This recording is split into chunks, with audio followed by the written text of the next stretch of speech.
Hello, my friends, and welcome to Contenders Trials EMEA. We are here on day 3. We're about halfway through the week, and it's time to see who is really going to start taking the lead here this week in Trials, fighting for that spot, not only in Contenders proper, but in the newly announced Gauntlet for EU. Billy, we've got a heck of a lineup for the people today. Absolutely. First off, we're going to have Caspian versus Vox Nihili in our first match here on match day 3, and then followed up by, I do believe it's going to be New Kings versus Avoided. That's going to be a banger of a match. But first, Caspian versus Vox Nihili. Caspian coming in 1-1 in Group A here, and it seems like Group A might be dominated by New Kings and Avoided, and everybody else is trying to catch up there because they're both on 2-0 and a 6-2 map differential. So, they're going to have to get some pressure put into them. Otherwise, they're going to take the first 2 spots going into Contenders for next season. But Caspian coming in 1-1, having lost their first match against New Kings 0-3, then coming back in a thrilling 5-set match against Ad Aspera and at Astra. And man, that was a fantastic, nail-biting match. I was absolutely thrilled to watch the VOD on that, and oh my goodness, so many good plays. I'm really looking for Braven to really stick some pulse bombs today. But on the other side, Vox Nihili, they're coming in 0-2, and this is time for them to step up or they're going to step out, because they're 0-2. They're on a -5 map differential. They've only won 1 map in their first 2 series, so they've really got to step it up today. And I'm looking for Kotanks and Thematic, the DPS and tank duo coming over from Ascendance from the EBC majors. They're in the 3rd place round right now. So, I want to see them step up. I want to see them get into it. I want to see them really assert themselves here in our trials for November. Well, and, Vox Nihili is one of those teams that seems to have always been the bridesmaid, never the bride. Always gotten so close. I mean, they've gotten 3rd place 2 months in a row, just narrowly missing out on that contender spot. But a lot of built-in synergy. I mean, you talk about their tank line. Thematic and KZ have been playing together for almost the entirety of Season 2. In fact, 4 of the 6 members on this roster have been together for multiple months in a row, which is, seems to go against the grain of what we see in Contenders Trial, but should be a lot of synergy here. But like you said, they've only pulled out 1 map in their first 2 games. Now is the time for them to turn it around. There's still time left, and we'll see if they can do it today. Caspian on the other side may not recognize the team name. That's because they were called Speedrun through Open Division, and man, did they live up to that name, taking 1st place in Open Division and shocking everybody in the Tier 3 scene. So, I mean, it's going to be a tight match today. Vox Nihili's got their work cut out for them. We'll see if they can right the ship on day 3. As we take a look at our map pool in our first to 3 series, these are fixed maps, no loser pick. Matter of fact, loser gets to choose which side they're on. But other than that, we're going to see Oasis. Hanamura is our 2nd map for today, going straight into Assault for map number 2, followed by Hollywood for our hybrid, and Dorado, our escort map on day 3. And Oasis is going to present so many different challenges for both teams. What kind of compositions are we going to see going on? Are we going to see the Blackout Brawl comp that we have deemed with the Sombra and Reaper? And, the tank line, I mean, obviously can go whichever way they decide to aggress in there, Bull Skunk. So, we've been seeing a lot of Soldier and Tracer on the more standard maps, but Oasis, you have a chance to run something a little bit off meta and see if you can get some value out of it. We've seen some May, especially in Caspian's last match. They brought out a May and a McCree on the University, and man, it was a fantastic display shown by them. They actually won the map 5 2-0 over at Astra per Aspera. So we will see how they aggress today, see if they can bring some of that momentum from winning that last match and coming into Oasis now.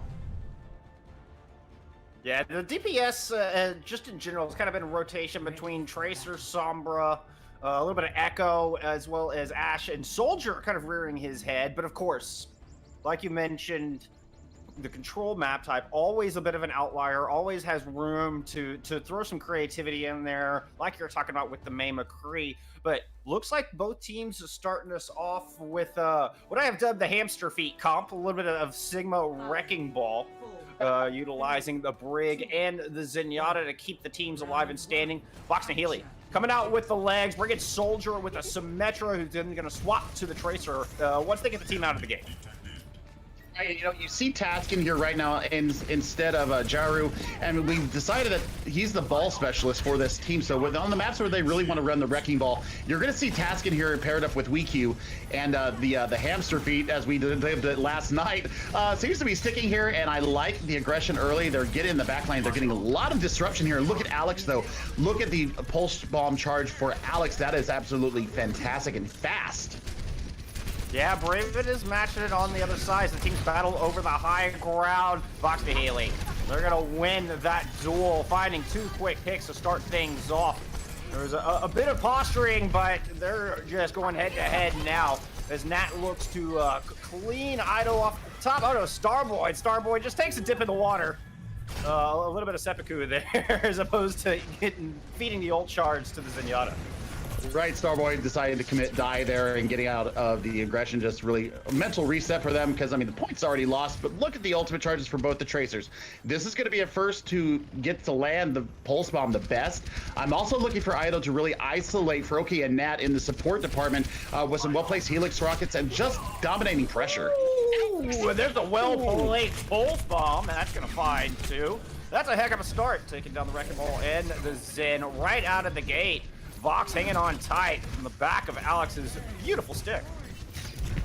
You know, looking at Alex really dominating and putting in the work there, but here goes a pulse bomb out from Braven, not finding anything thanks to that biotic field coming out from Kotanks. And Kotanks is able to maintain that advantageous position. Attack Visor online, as well as both tank ults here for Vox.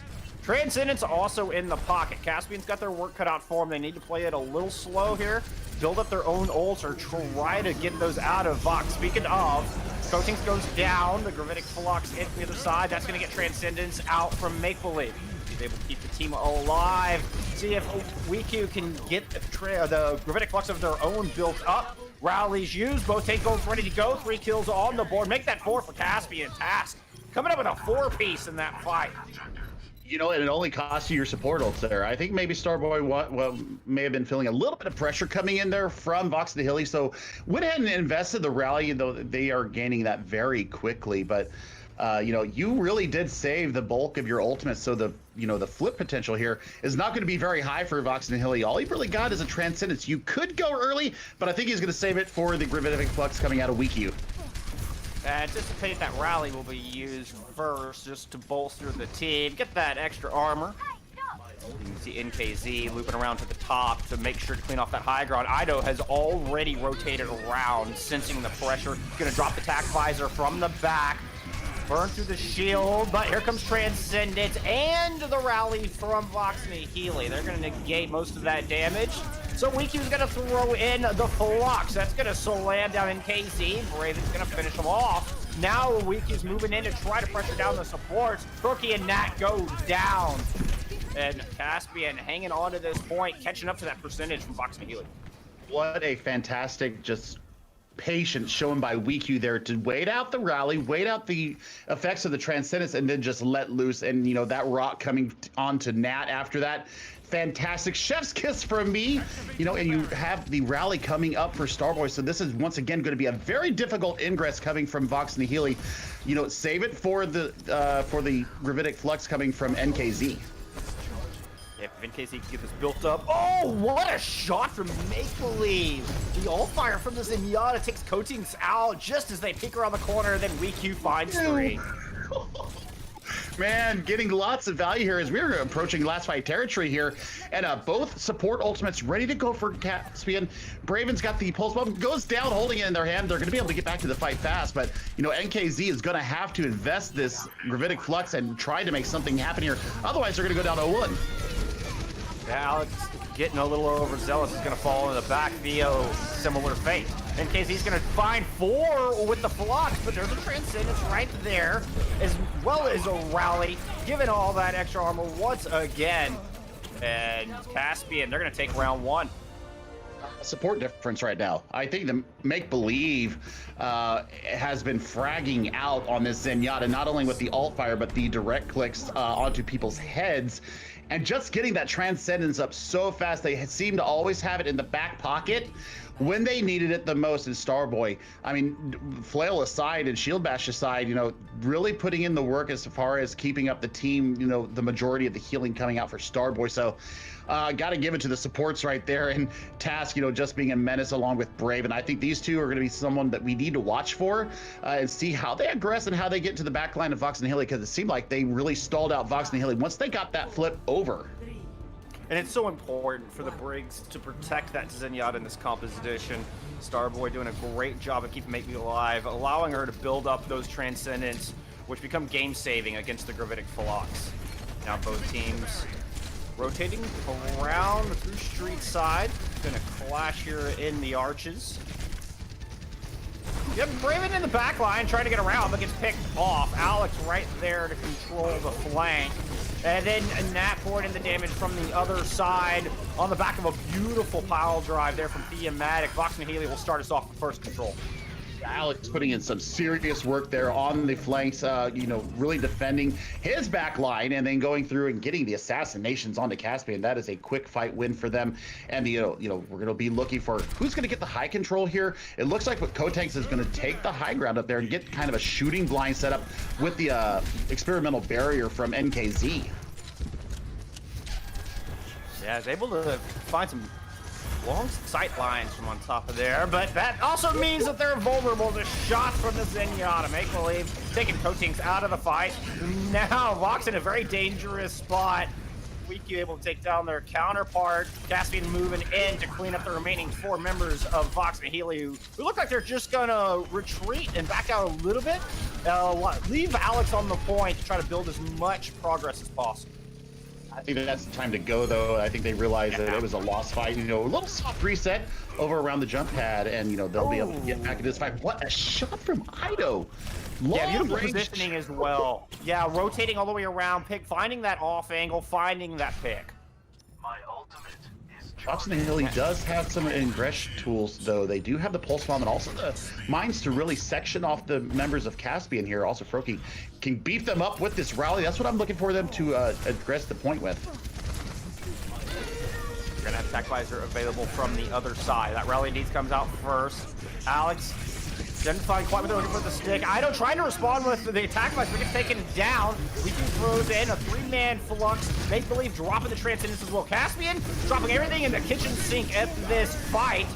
Vox still at a full 6-man. Oh, I spoke too soon. Kotanks goes down. Froki falls. NKZ's Gravitic Flux not enough to give Vox the edge in that fight. No, and I mean, what a dinger from Make Believe. They're going very low here. He's got to get some healing up there, but Make Believe, once again, still on low HP, taking out NKZ. And that's a nice little dance there. Nice little emote coming from them. I mean, dropping the raspberry. Gotta love it. You know, coming in, though, Kotanks is going to have Tac Visor when he gets back into the point. And, you know, not much else online for them. So, you know, Task will be able to section off the point of ingress from Vox and Nihili with these mines. I'm also looking for Weak, you know, to really start to make the aggression come into Thematic. Yeah, Braven's got to be very careful back here. Is way deep into enemy territory as the Brig goes down on the front line. Alex and Kotanks will combine to take down Braven in the back. Now, Vox does lose the Sigma on the point, but it's still a +1 to Vox and Nihili as they try to push in and reclaim this objective, and they've got one last chance to do it. Otherwise, Caspian takes our first map. Alex, eating a flurry, is down to a speck of health. He's able to find some healing thanks to Froki and Nat. Nat is trouble in their own right, and Braven will find that kill. Froki not quite there with the shield. Transcendence out from Caspian, and they're in a great position to take this fight. Weeku's able to gobble up the pulse bomb.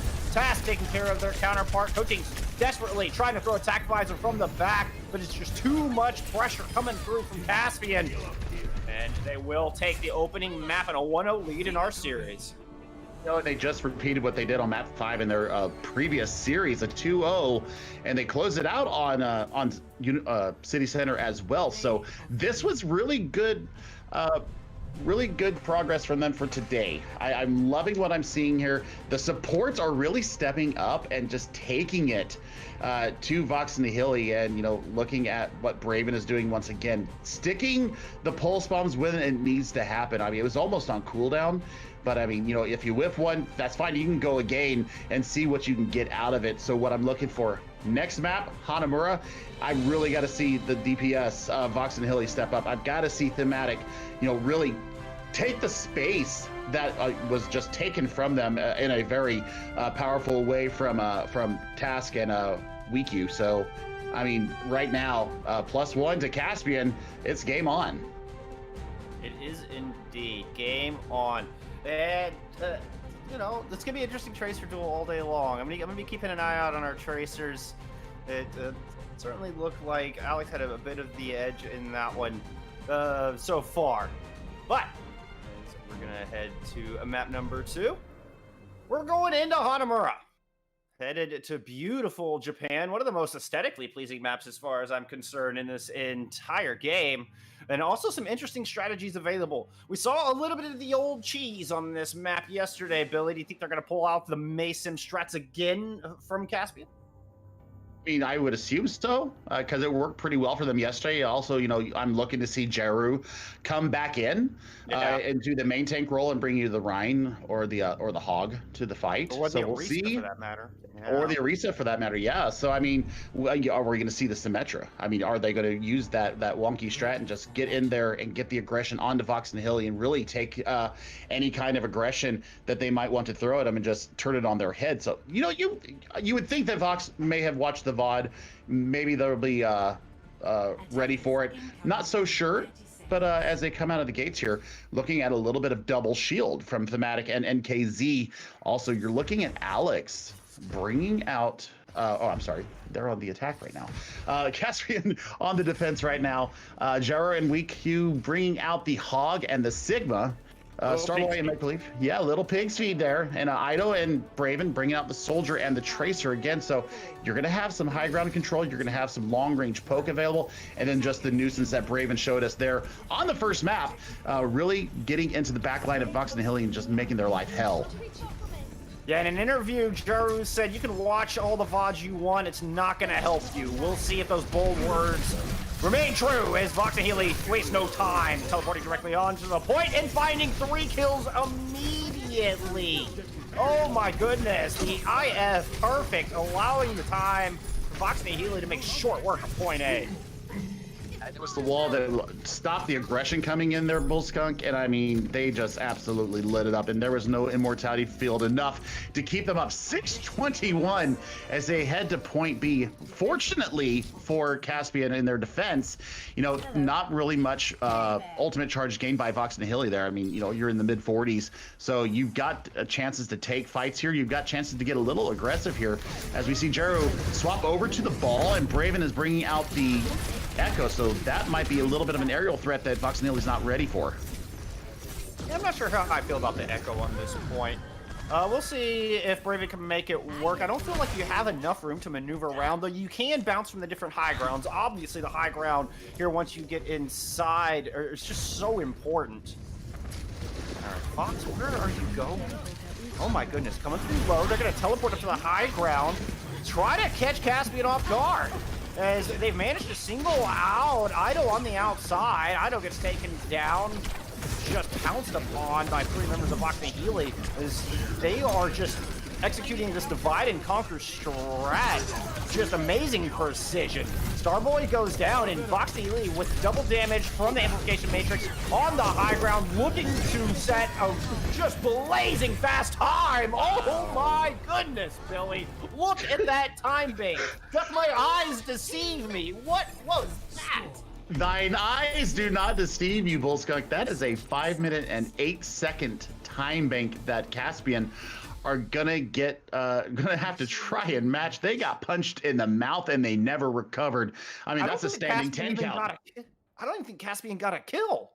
The only thing that they killed was Nat's immortality barrier on the first point. I think that's the only thing that they got out. And I'm not sure what Ido was doing there off on the side. I think they got stuck behind that behind the May wall and assassinated quickly. But I mean, just the speed and precision of what we saw come out of Alex. I mean, those teleporters, where they went and how they pathed it, absolutely stunning. So Caspian has their work cut out for them. I don't know, man. I don't know how they're gonna. I don't know how they're going to path this one. I don't know how they're going to bring the aggression back, but what we see from Vox and Nihili now. On to the defense. We see Alex and Cotengs bringing out the Tracer Soldier variant of our little rush comp, and we see Thematic and NKZ bring out the Hamster Feet. And the Brig, yeah. I think it's important to note we're on patch 1.53. Soldier does have that 30-round clip and the adjustment to the way where he's got the recoil and not the RNG spread, but we do not have the health buffs coming through just yet. So the Brig is still at a 200 total health when you include the 50 armor. But Soldier, very strong place right now. Look at this pathing. I mean, they're going on top. I think they expected it. The rotation's going to come through, but they give up choke just for free there. So the ingress coming in here from Caspian, this could be very good. And, you know, they're bringing in weak Q on the Diva. So, you know, there's going to be that damage mitigation there as well. Yeah, running into this Wrecking Ball Sigma as the Omatic goes in with a 5-man pile drive. Builds up a lot of ult charge, but got to be careful. The teleport across Caspian tried to jump to the other side, but they lost 2 along the way, including a Maple Leaf. No longer have that bulk of healing and immortality field. And without that, they're going to struggle. Now, it's not impossible. This isn't over. Jaru and Ido coming up with a pair, but Alex finds 3, shutting down this assault. Yeah, Pulse Bomb available for this next assault as well. So, Starboy and Make Believe are going to have to watch themselves. Make Believe swapping over to the Moira. So you're kind of running a weird support line in the Moira and the Brig. You know, you have the better healing coming out of the Moira, but, you know, maybe not as much value coming out from the Discord orbs that you would have normally. You can see Make Believe just swapping around, like going to Zenyatta, going back to Moira. This is telling me there's a little bit of chaos in the comms right now. They're searching for an answer to try to break through this, and so far they have found none. Yeah, and I think they tried to match what Vox and Nihili did, and they pushed too hard for it instead of just, you know, running what they would normally run and maybe, you know, getting a lesser time but still getting the follow through that they practice. So, you know, I think they're feeling the pressure right now from the time that that Vox and Nihili set up. And I mean, you're looking at Tac Visor, you're coming up soon on Mines. We're gonna have to see something soon coming out of Caspian. And, I mean, we're looking at 2 final blows in total for Caspian on this map so far. They're going to have to turn that around as the teleport onto the point. Tac Visor out from Coatings, as well as the Gravitic Flux. And once again, the kill feed is all Vox Nihili. And that was just very cheap fight there for them. You invested the Gravitic Flux, and then Coatings, after they lifted them up in the air, went ahead and went with the Tac Visor and just clean them out quick as you like. Starboy does have rally, so they're going to be able to be a little bit more beefy when they come into this next attempt at trying to get on the point. You're at a 75 seconds right now, Bull Skunk. You've got about maybe 3 more pushes, and you might get shut out. Yeah, I would like to see them make all of these swaps before that last engagement and make sure they have plenty of time to build up some ultimates. As it stands, you can see all of the single-digit numbers in the ult charge from Caspian.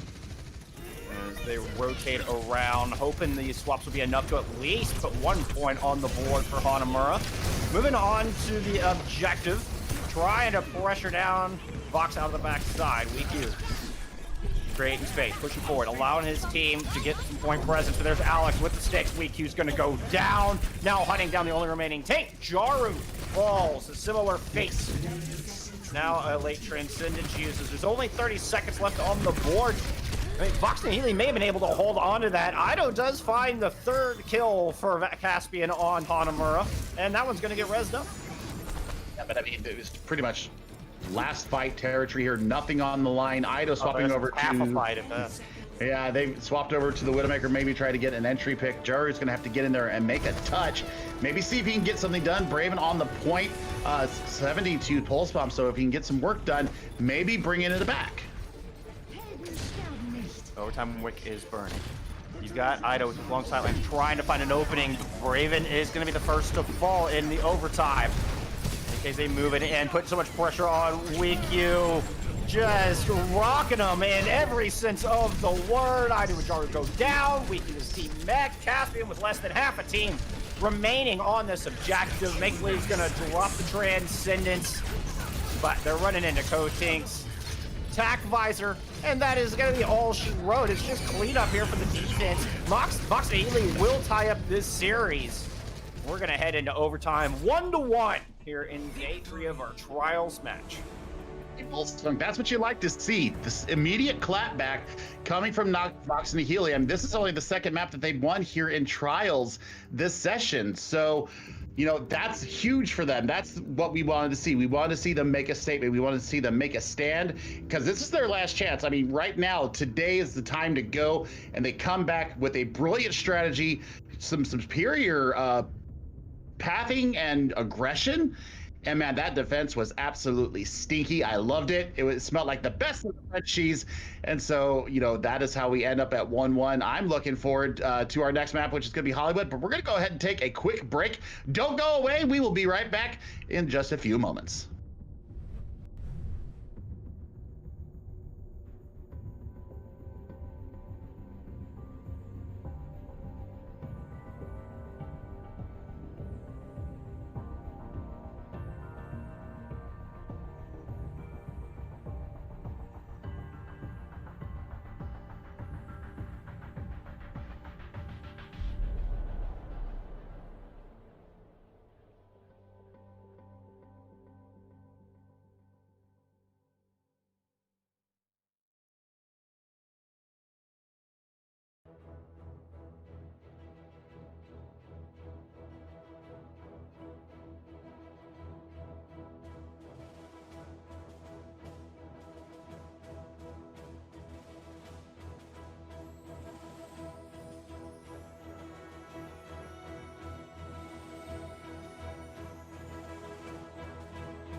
Oh my goodness, as our producer just so eloquently put.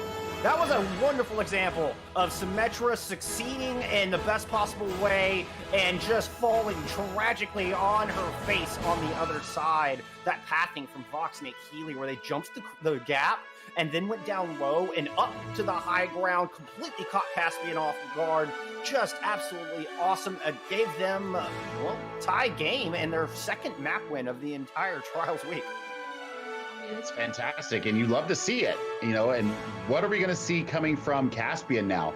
Because that has to put a massive boom in your head. You were facing a 5-minute time bank, and you couldn't get I mean, barely any progress on the point. I mean, you barely touched the point other than a couple of touches from Braven and Jaru. So, man, that was absolutely filthy. Yeah, and now we're all tied up at the half. Headed into map number 3, we will go to Hollywood here for our next map of the day.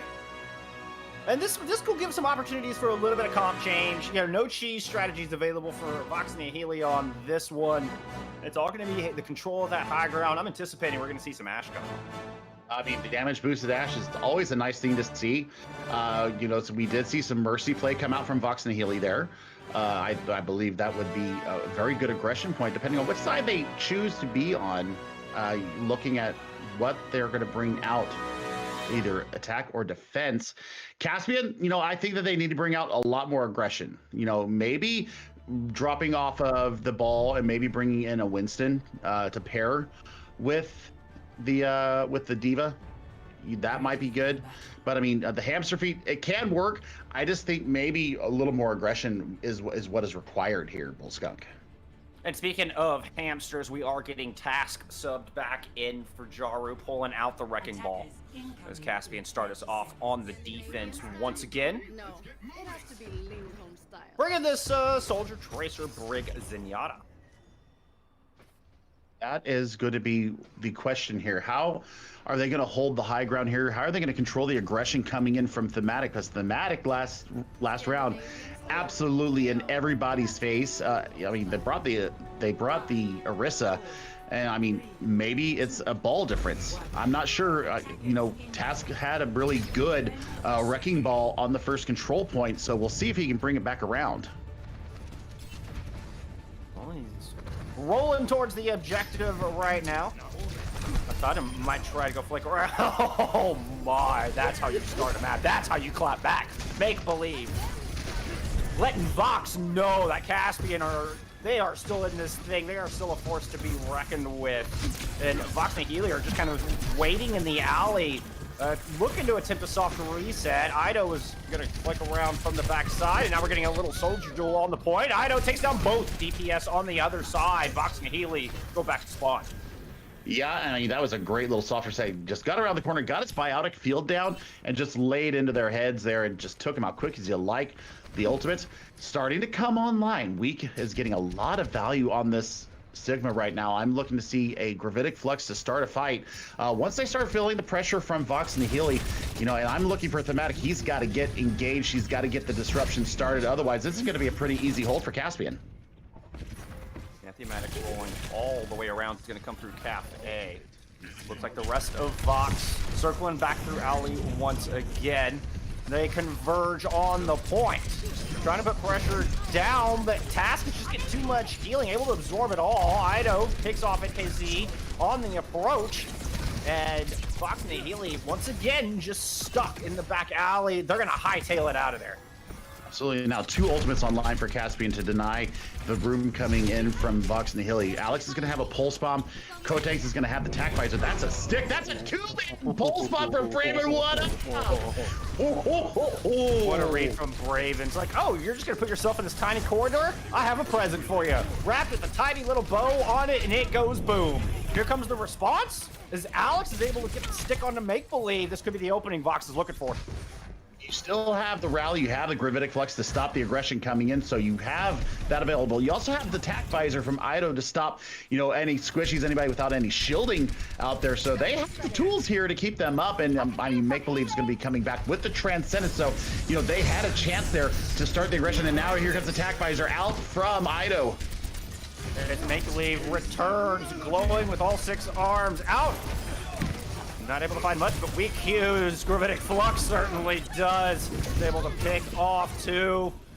And Vox and Nihili go back to the drawing board with about $1:20 left on the clock. They are coming back with quite a few ultimates, though, Billy. Absolutely, you know, and that was a little bit of an expensive fight for Caspian. I think that you could have saved the rally there, but you know, we're going to be coming into Alex swapping off of the Tracer now and bringing out the Widowmaker, so they're looking for 1-pick potentials right now, but they go back to the Tracer. Oh my goodness, so you lost all that ultimate charge. That's not good because you're under a minute now, so it's going to be, you know, pretty close in the pulse bomb department, Bullskunk. I'm not sure if they're going to be able to get it up fast enough, especially the way that Make Believe is just clicking heads right now. Nevertheless, this is Vox and Nihili's best chance. It's going to be 4 ultimates versus basically a pulse bomb. They need to just throw everything in the kitchen sink here. Otherwise, Vox may have a goose egg in that map score. It's going to be the Flux to open things up alongside the rally. Teams trading out supports. We're going to get Coatings dropping the tack visor from the dumpster. And Caspian are just now forced into the cafe. Alex is able to move in and punch people down with the Tracer, finding a pair. Vox and Nihili will finally get this card rolling, but man, it took every last second to make it happen. Absolutely, you know, and if you are Caspian, you're thinking, okay, that's a great hold. Of course, you want a full hold there, and they had the opportunities to do it. I think the pick on Make Believe actually was what really took that over the edge for Vox and Nihili, but it did cost them almost everything in the bank. And I mean, you know, looking at Braven, there's another stick. That is 2 for 2 on this map for sticks for Braven, but Weeks goes down, and that is going to be an aggression point right now. Thematic, though, hunted down by Braven. We got to look about thinking about a little quick reset here for Vox and Nihili, not to keep showing and feeding into the ultimates of Caspian. Yeah, I think Task got a little greedy. Excuse me, Thematic got a little greedy. Jumping up top into the bulk of Caspian and just got burned down. I mean, they were able to get 1 with a little help from the soldier, but now it's kind of moot as Caspian will get those reinforcements back by the time we get the second attack. And then Tass is going to throw mines down over the cart. Ido has the tack visor and the positioning on the high ground. Alex is going to run right into those mines, or forced into those mines, probably more likely. As you can see, Diamatic is running low and trying to isolate Braven. Braven's able to get out of there. Vox and Nihili seem to have run into a wall. I was very scared for Vox and Nihili there because they were all bunched up in the little room to the left-hand side there, and Braven pulse bomb again. 3 for 3. Let's go. That is huge coming from them. That's taking out the Transcendence right now, so they got that on the board. They're going to have to really push into this. Kotank's taking down WeQ, though, but it's going to be a 3-for-1 trade, 4-for-1 if you are checking score, and that's a fight win there. Time to reset. 55 seconds on the clock, Bullskunk. This is getting interesting. Vox and Nihili coming back with some ultimates, though, Billy. You absolutely are coming back with ultimates. You've got the mines ready to go from Thematic. You've got the pulse bomb. Let's see if Alex can answer back. He takes down Braven with a punch, though. Didn't have to invest it, so now you don't have to worry about that nuisance factor coming back against you. Caspian on the high ground, controlling it beautifully, checking those elevators, making sure Vox isn't trying anything cheeky, keeping the flanks under control. Get the Amatic going up to the high ground, trying to force some people down. Does manage to knock a couple off. Transcendence used from Make Believe to keep them alive as both tack visors come out. Coatings with a little bit of high ground control, but is up there by himself, is forced back down. And as the dramatic music starts to play, Vox and Nihili looking a little desperate. Do find one kill to start things off, and NKZ is going to go ahead and infest that gravitic block. There's mines all over the point. They're going to have to be very careful. Alex does manage to take a WeQ with the pulse, but they trade out. And once again, it is Caspian fighting the goods. It's a 3v2 on the point, a 3v3 on the point. Braven picking up the kills, and now it's just Theo, the lone wrecking ball left as Alex goes down. And this is going to be it. Caspian will hold halfway through Westworld.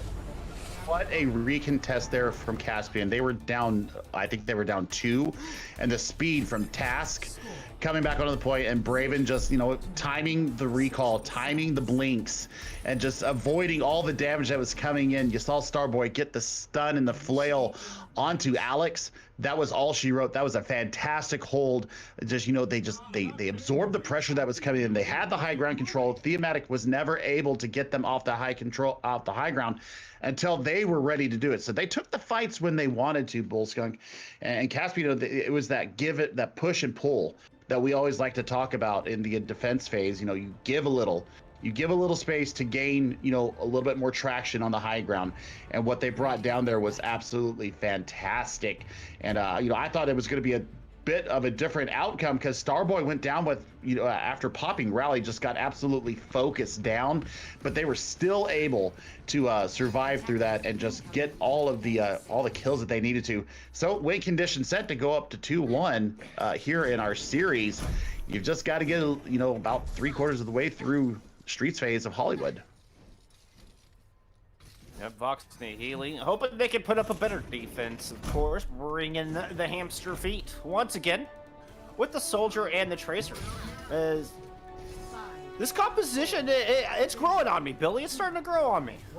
I just like playing Wrecking Ball too, so I mean, you know, that is what it is. I mean, I really want to see some serious aggression come out from Caspian here. I want to see them take the high ground and really, you know, deny the high ground space from Vox and Nihili. But Vox and Nihili, they're not going down without a fight. They have already proven that, and the defense is set. Now we just need to see how do they follow through on it. Cotanks and company up on the high ground. Nat taking Make Believe's head off. That is fantastic start for them here on their defense. Yeah, Vox and Nihili just going to hold the top of Cafe. They're not trying to take the center piece of high ground, not getting too greedy with it. Utilizing all these shields. Just let Cotinks do soldier things.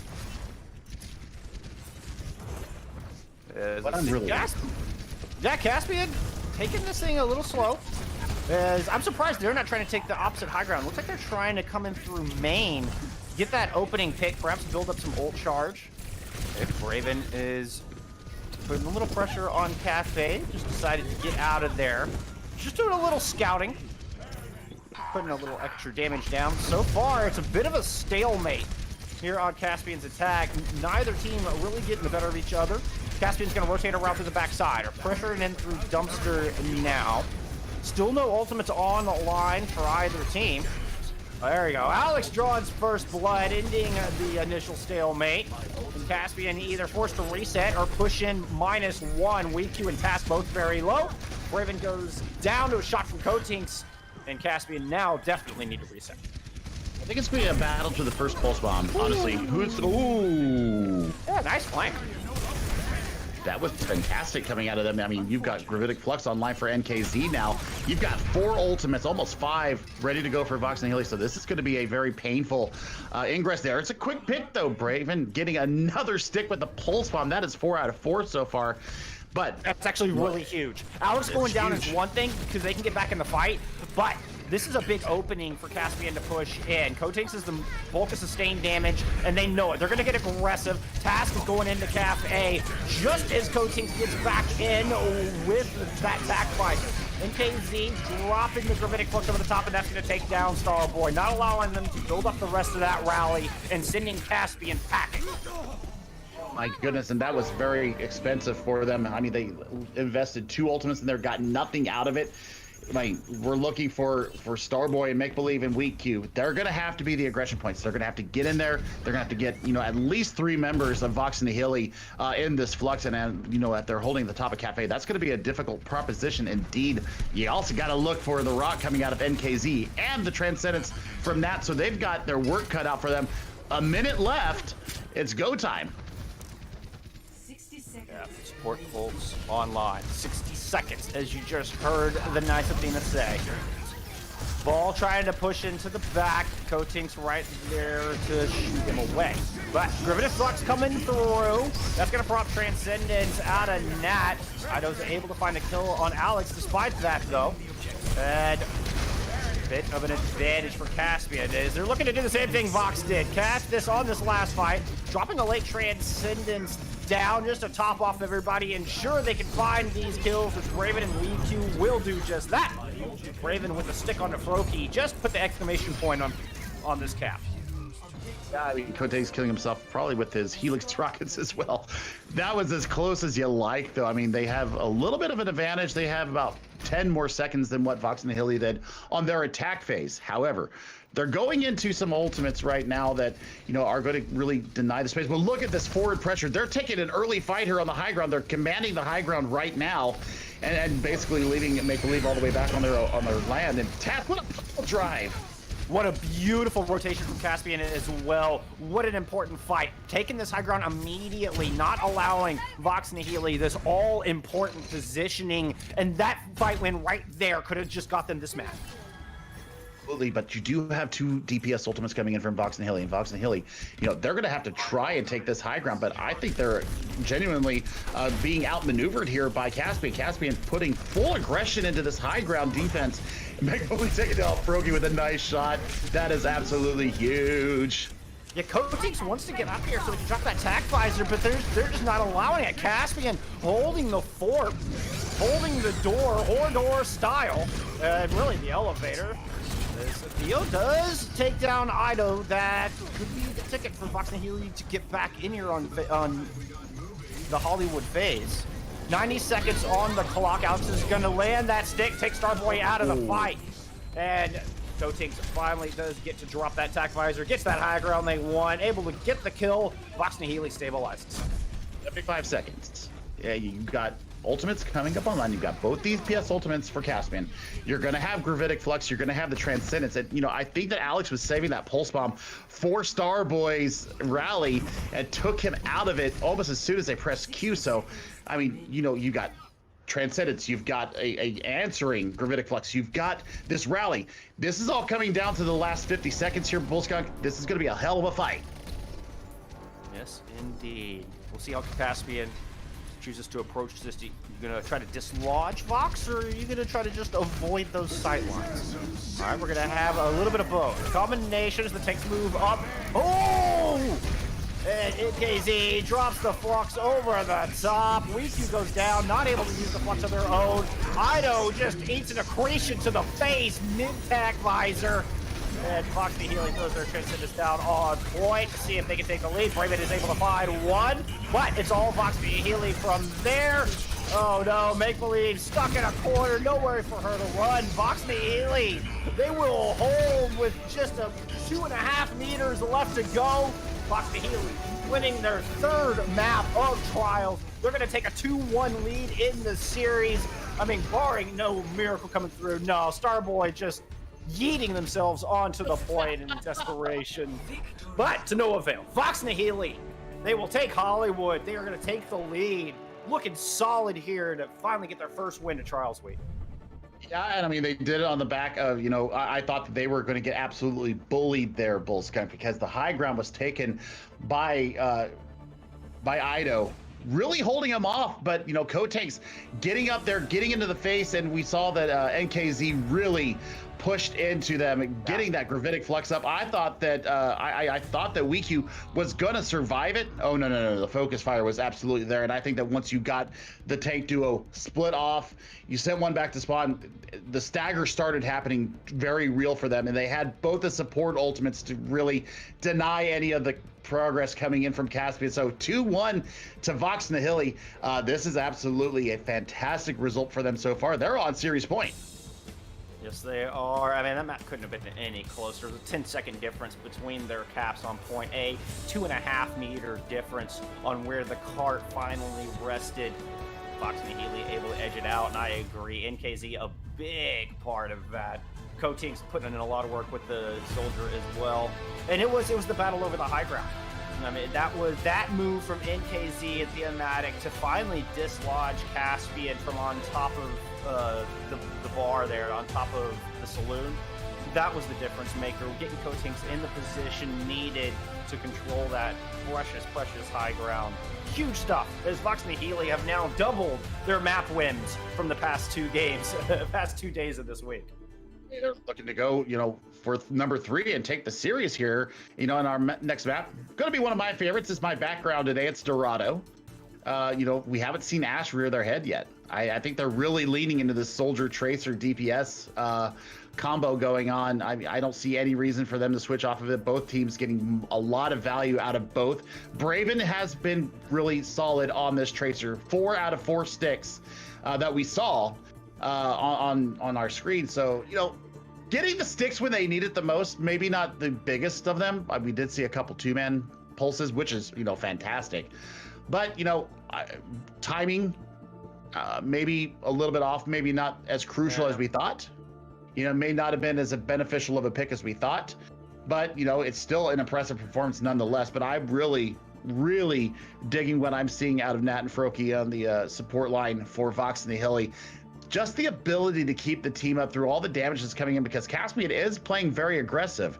It's a measured aggression, and I love the measured aggression. You know, they are very coordinated, they're very thoughtful about how they're going in, how they're going to aggress onto Vox Nihili. But man, they're keeping them up in the midst of some just raining hell from Caspian, and they're doing a damn good job of it so far. It's interesting to see how the Soldier is starting to just creep more and more into what these teams are choosing to run. I don't know if I'll say creeping into the meta just yet, but we're starting to see some pretty good examples as to why they're utilizing the Soldier. I mean, you've got the extra heals, you've got the extra speed. I mean, it's debatable on how strong Tac Visor is, but we've seen some pretty solid use of that ultimate. So I was not necessarily surprised to see the Soldier over the Ashe in that comp, but I thought, or on that map that is, but I think it's pretty indicative of the way these teams are leaning, and it's, you know, pretty indicative of what we might see as we head into Dorado. The high ground just as important on this map. You know, I think that you see a lot of Overwatch League teams use a Deadeye as a zoning tool. Maybe they're using the Tac Visor as the same thing, making people get out of line of sight and giving you free progress, or you know, being able to, you know, take the defense of the point, depending on what kind of map type you're on. I think they might be using it in that sense. Yes, you want to get kills with it, but it makes the other team react. It makes them do what you want them to do, and I think that it's a control issue more than a killing issue when you're using the Tac Visor. So I think that's what's going through my head, is that you're using it as a weapon of control instead of a weapon of death. And let's not forget the 30-round clip. That's gonna put a small buff on attack visor itself as well. That's more uptime when you're pulling the trigger and not reloading. So even the ultimate itself gets a small buff from those recent changes. Absolutely. So what I want to see coming out from the squads here. Caspian, they're going to have to really take it to Vox and Nihili. They're going to have to make a stand here. I don't know. You have very little high ground presence here. You're going to have to, set up on top of the high ground here on the first point. But once you lose that, where do you set up? How do you make a high ground stand if you're trying to defend this first point? That's, what I'm looking at. I'm looking at Braven. Fantastic job so far. Got to get more nuisance factor. Got to get more assassinations in the back line of Vox and Nihili. Yeah, I anticipate, you just try to hold this front corner as long as you can from that high ground. And, if needed, you rotate back to Fountain. Because it's tough to try to challenge the cart here. You don't want to throw yourself down onto the cart before the first corner unless you've got a couple picks. And look at this, Vox and Nihili, they're just going to rotate all the way around and challenge the high ground directly, force those rotations early. Yeah, and Ida's going to have to deal with Cotangs on this Echo, because, that's the aerial threat that you did want to see. WeQ might have to think about running a Diva here if Ida's not able to control the newest hero in our pantheon of heroes here. Look at what's going on. 43% already to that first duplicate. Works being put in there. The sticky bombs are something that I don't think that Caspian were ready for. No, Echo definitely a very powerful hero, always has been.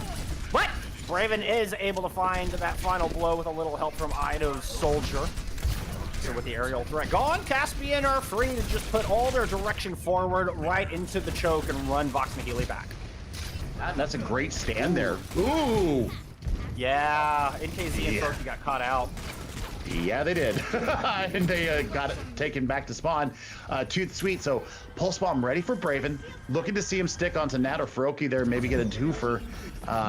But you really got to look at Cotangs coming up on this duplicate. Where do they go with it? I think they go maybe onto the Brigitte. I would like to see the Brigitte maybe get a quick rally up, really push into Caspian and take their dominant position that they've got right now out of their hands. The Sigma might be a good option as well, an additional gravitic flux. Double flux! Can't ever forget about second flux. That's where you get the stick coming out. Froki goes down! What a play as Braven just demolishes the back line with one push of the Q button. And now moving in to clean up. The Coating's right there to greet him. They get Braven out of the fight. Coating sends the chase to Sigma, but here comes Attack Visor from the other side. CP-O-Matic, so low. It's going to be up to KZ and Coating's to push in. Coating's able to get down to that flux, but here comes one from the other side. Oh, WeQ got interrupted out of that. Still, is going to continue to put the aggression down, trying to pressure Vox into this small room. That is going to drop the Transcendence as well as a rally coming out. Coating's eventually killing themselves as the real flux comes out from NKZ. Starboy goes down, WeQ very low as Vox and Nihili with a slight edge on this fight, trying to push it all the way to the back of point A. Mine's going to be huge here, and that's great aggression. That's cutting off the left-hand aggression for Taska Company. Actually goes into one of those themselves. There's the first point, and the push is still going forward. Alex does yeet the Pulse Bomb out. Doesn't connect anything with it, though. They're able to get both tanks on the back end. I gotta be honest, didn't quite see where that Pulse Bomb landed. Perhaps it went in to try to take down the tanks, or maybe, was looking for something in the back line and just missed. Pulse Bomb, it built so fast that you're free to be a little bit liberal with its usage. You can go for something a little more bold. You don't have to be just so conservative with that. So I don't mind that one so much. Yeah, and the recontest is going to have to be strong from Caspian because, there's about 3.5 minutes, 3:06, I believe, was on the clock when we went into our pause. So their posturing is going to have to be right. They're going to have to get the high ground control and really rain down on top of Vox and Nihili. Otherwise, this is going to be a quick stroll through the streets of Dorado. And, we're looking at maybe how do we get the aggression to stop? I mean, obviously taking high ground control right there is the most important, but you're looking for WeQ and Task to really deny the space coming in. The mines that were used on the first point, yeah, they were in a great position, but you know, when they all got stuck in that small room, NKZ just had to press Q, and it was all she wrote. I mean, they didn't all die from the flux, but they died from the after effects of the flux.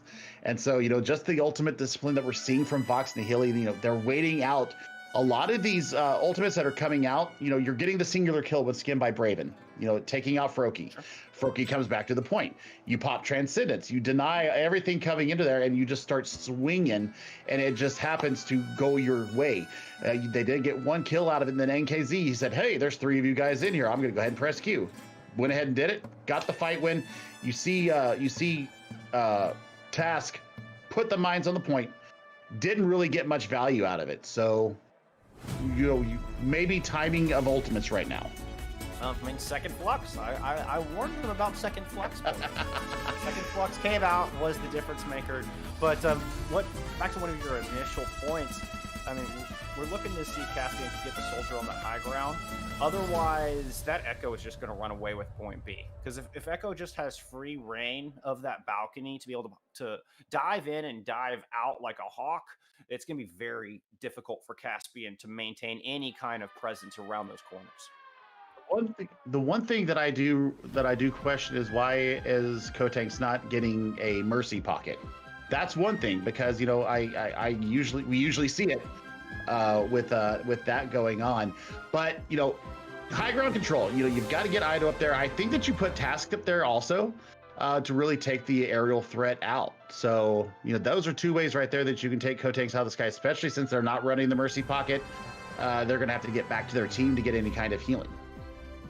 Well, we're going to take a 60-second break as we get our teams reorganized here. Y'all go get some water. Important to stay hydrated. We'll see you back here in just a few.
I'll bring us back. All right, and we are back in as Vox Nihili have just capped point A, pushing in to try to control this high ground. You can see the rotations around the top, and Coteams has actually swapped over to the soldier of their own. Very interesting that they're not keeping with the aerial threat there, so I think they want to get a little bit more poke damage going in and working out. Getting the high ground, I think that both teams realize the value of this high ground, and they're not willing to give it up very well. And I mean, you've got both tanks up here. I was talking about maybe doing a split defense and not having any progress of the payload, but nobody's on the payload right now. It's not even moving. 2.5 minutes here to get through the streets phase, and it's moving backwards, actually. Yeah, Vox Nihili going around the cactus ledge up on the top. Oh, they get booped down. Whip flail coming out, not going to allow them to take that cheeky angle. Tac visor is going to come out in case he goes down. The Amatic looking a little worse for wear. And Froki's forced to just use that shield bash to get back into cover. Vox Nihili struggling to find any leg to stand on as they try to aggress into point B. Did you say no legs to stand on when it's yeah. going down? No, but I mean, I like this rotation coming from Kotex, though. You know, taking the low ground here, really trying to pump the damage going into there, and, you know, looking at NKZ and the shield placement, you know, really being able to get the aggression going in. I'm looking for the Flux, though. The Flux is going to have to be big. Nat has almost the Transcendence online as well. Both Sword of Port ultimates are going to be ready to go. I mean, you got a 5-pack from Caspian. This could be very explosive. This could be an ultravaganza indeed, my friend. As Vox and Nihili are coming up with a bunch of check marks lighting at the top right corner as we speak. Gravitic Flux to start things off with 2 quick kills. Transcendence there from Make Believe. Rally used as well. Alex is gonna find one, taking a very important task out of the fight, but it's still +1 to the defense. Alex does land the sticky, but Ido responds, and Caspian will hold on.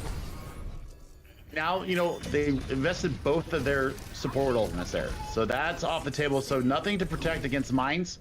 NKZ did not get the value that you really wanted to see out of that Flux. So that's a win for Caspian. So, you know, their win condition is really set here. If you can outplay the mines here, if you can go through this rally, game over.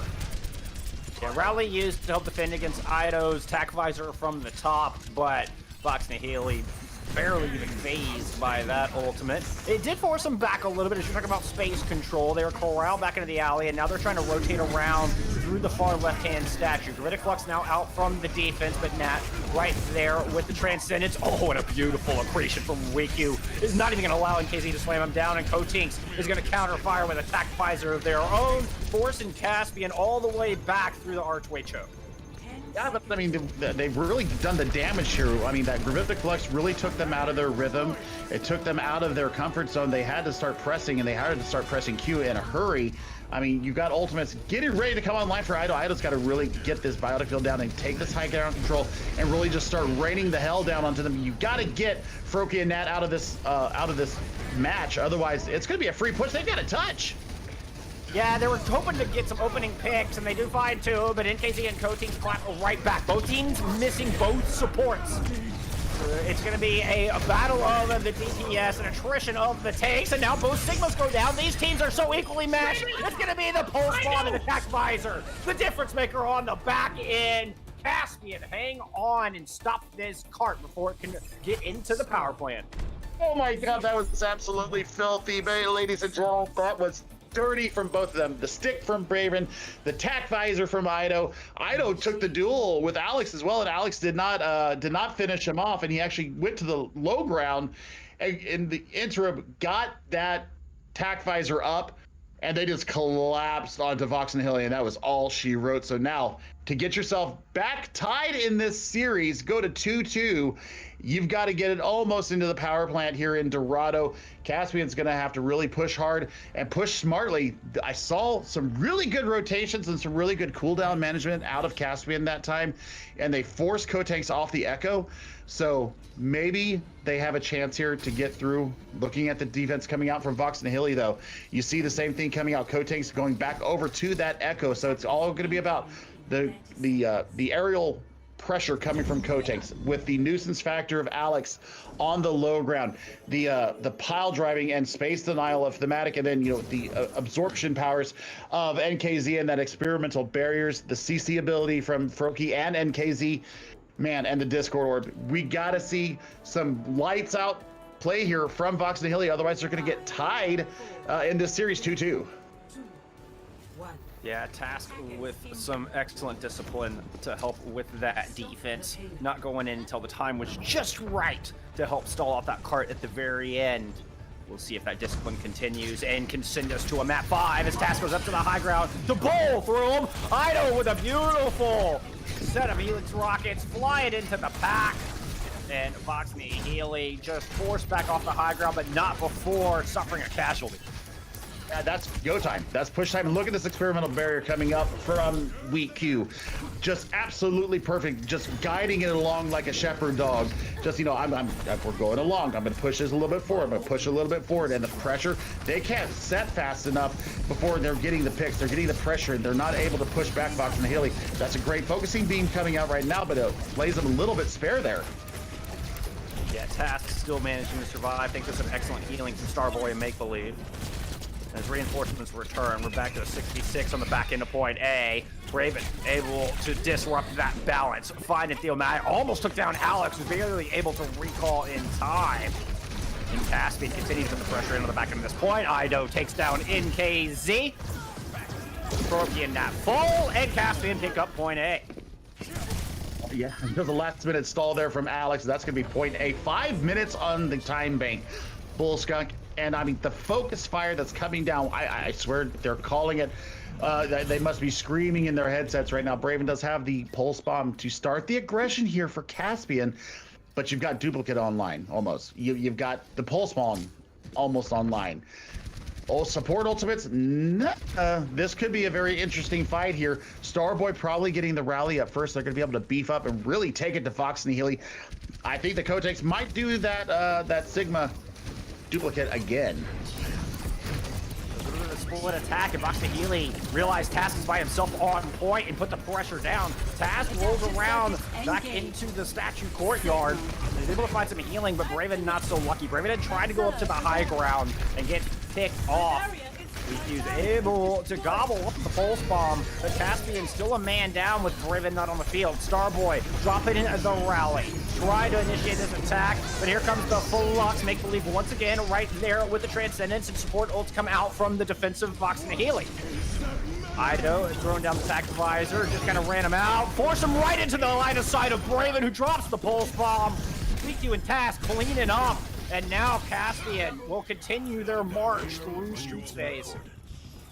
They did stall for 1 minute and 15 seconds though. So that is, that's a little bit of a win for Fox Nihili. Also, you've got 4 ultimates out of Caspian during that fight. You have your own mines. That's a space denial right there. Alex is going to get up to another pulse bomb here in probably 30 seconds. Task will be able to answer with their own minds. How are they going to use them? How are they going to employ them? Look at him hiding there like a spider. Oh no, there's mines all over this mega room. Oh, this is going to be disastrous for Vox. As if they don't get to this high ground, this is over. We're going to map 5. Nat goes down early. Alex runs into said mines. Oh, this is looking absolutely desperate for Fox Nihili. This is going to take a miracle play as they're down 2 in this fight. Theo's trying to run in and drops the mines down and will eventually pick off WeQ with a little help from NKZ as Kotex has managed to work around to the opposite high ground. Woo, Vox Nihili stabilizing just by the skin of their teeth, Billy. Yeah, I mean, the mines absolutely perfectly placed by both wrecking balls there. AKZ, the tank line, really cleaning up this fight. So, I mean, time for a soft reset. You got to get out of there. Stop feeding the ultimates. But here's what's going to come into the next fight. You've got dueling rallies. I believe that this fight is going to come down to when Make Believe launches their Transcendence, because Nat went over to Lucio to get back to the point, lost all the charge that they had going towards their own Transcendence. Braven, can you stick another imperative and fortuitous pulse bomb? You've got to land it here, buddy. I like this pathing from Caspian, showing a different look, coming up at the other side. Attack visor, ready to go. Can't just drop it all willy-nilly. I mean, you've got shields, you've got defensive ult. Okay, waits for the shield to go down and does indeed throw the attack visor out, trying to corral Vox Nihili back into the room. Gravitic Flux from the other side. Well, it doesn't even force out Transcendence. It will get the rally out, but there's a lot of armor up there, which Coachings is now going to try to burn through with attack visor of their own. Alex able to take Task out of the fight. Major initiation tool absent from Caspian as they look to finish off this last few precious meters. 90 seconds, Bull Skunk, and you've got mines. You're going to have Gravitic Flux. You're going to have your own Transcendence. You're going to have... here it goes. I mean, they launched the mines right on the point. WeQ, got to get a grab here. Got to get a Gravitic Flux. Got to pull them up in the air. 4 meters to go. And NKZ out of the fight. Mines thrown over the point by Theo. Will take down the counterpart, but here comes the Flux on the other side. As Nat goes down, Alice goes down. Kill on to Theo means the soldier is forced to try to drop, but Coatings can't touch in time. Caspian, send us to map 5. What a fantastic way to start our first EU Contenders trials. I mean, this is absolutely huge. I'm loving it. The high ground control. That is what won Caspian that match. They never wanted to surrender it unless it was on their own terms, unless it was on their own time. I got to tell you what, the support play, once again, I'm lighting up Make Believe and Starboy, keeping their team up throughout all that aggression. Absolutely fantastic work for them, and in the tank line. I mean, they're just firing on all cylinders. This is going to be one heck of an Ilios that we're going into. So we're going to go ahead and head to a quick little break here, Bullskunk. But everybody, don't go away. We'll be back with you in just a few moments.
We are headed into our tiebreaker map here in our trials match between Caspian and Vox Nihili.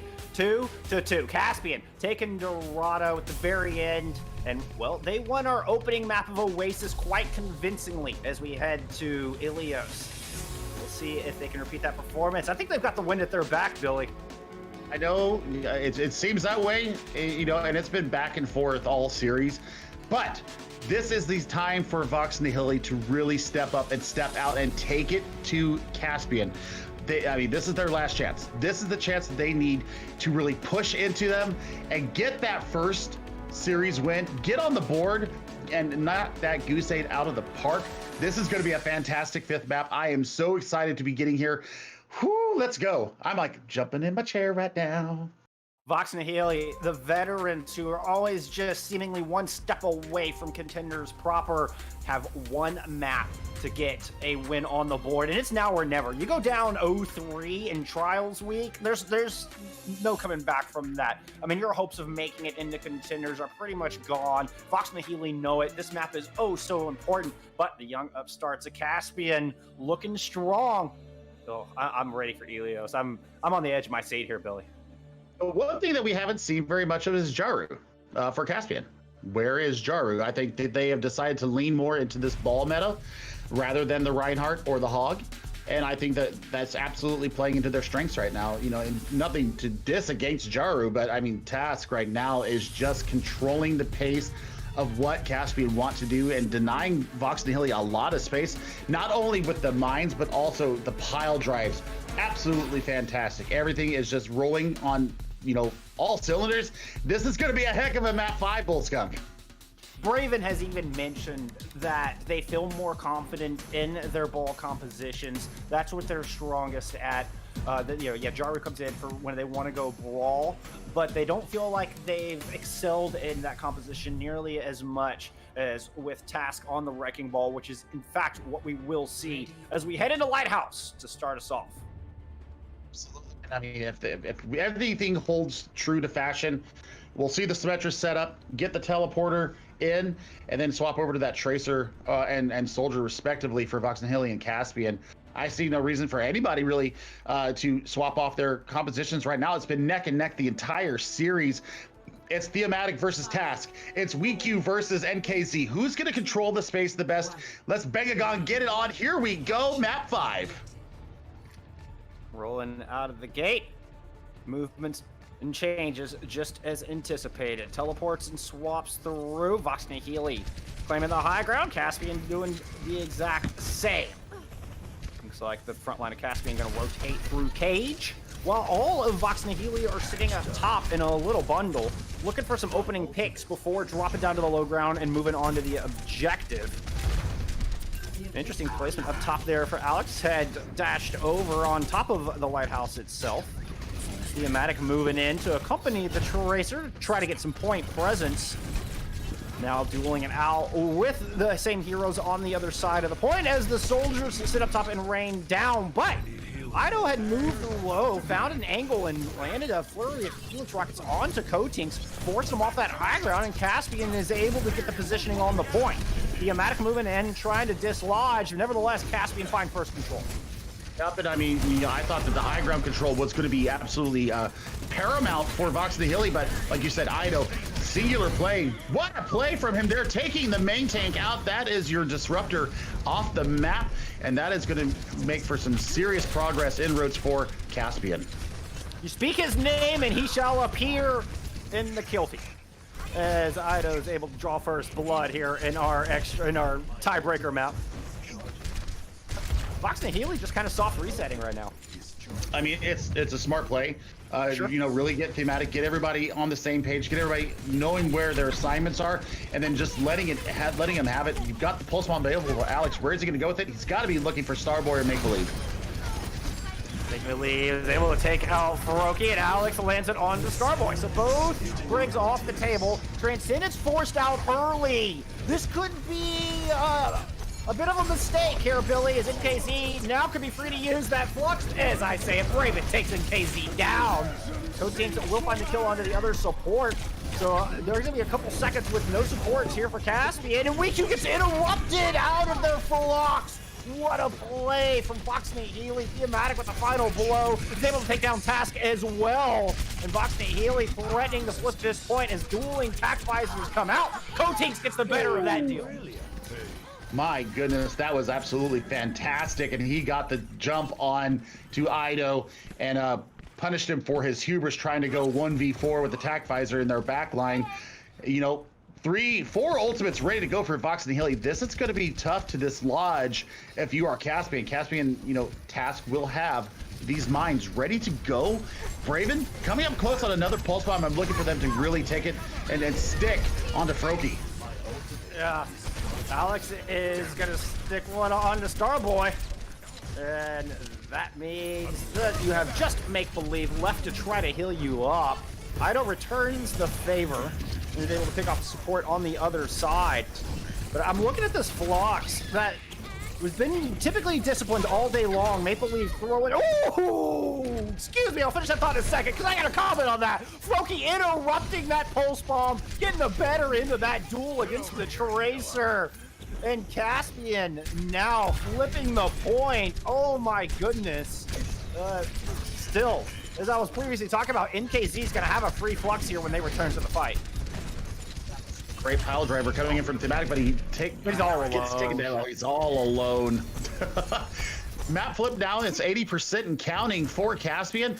You've got ultimates coming up online. You're looking for flux, you're looking for the rally and the Transcendence. NKZ still holding on to this gravitic flux. So what we are going to be looking for, I mean, he's holding on for so long with it, Bullskunk. I'm not sure why they haven't employed it yet. I thought they may have thought they were going to keep that point a little bit longer with that pile driver coming in from Task, disrupting and really getting everybody off the point, and they flipped it without a squeak. And what could have been a mistake there, I mean, it was a forced error, we'd call it, because of the Brig going down. Make Believe, was forced to use that Transcendence early, but now is 75, nearly 80% towards another Transcendence. Might have just dodged a bullet because of exactly what you're saying. The indecision is what it looks to be indecision. Can't assume what's going on in comms, but NKZ's been holding this flux for the entirety of this round. Yeah, I mean, you have to employ it at some point. I'm not sure when they're going to do it, what they're waiting for. Maybe they're waiting, like an ace in the hole, and when they really need it. But I mean, they didn't even use it to contest the point. I mean, like I said, Caspian flipped that point for free. I'm not sure if he was off the field or not, but he was nowhere in sight of the point, and we saw Thematic get swarmed and taken out, and that's when the flip happened. I mean, a couple of early picks, and it seems to keep happening, where Vox Nihili are losing members early in these engagements, and NKZ just doesn't have the right opportunity or doesn't want to invest that ultimate while they're already -2 in the fight. Yeah, that could be it as well. And I mean, we're looking at Ido on this soldier right now. Man, what a performance he is putting in right now. We saw Braven get stunned out of the pulse bomb. That was huge from Froki. So, I mean, as we head back in, we're really rapidly approaching last fight territory.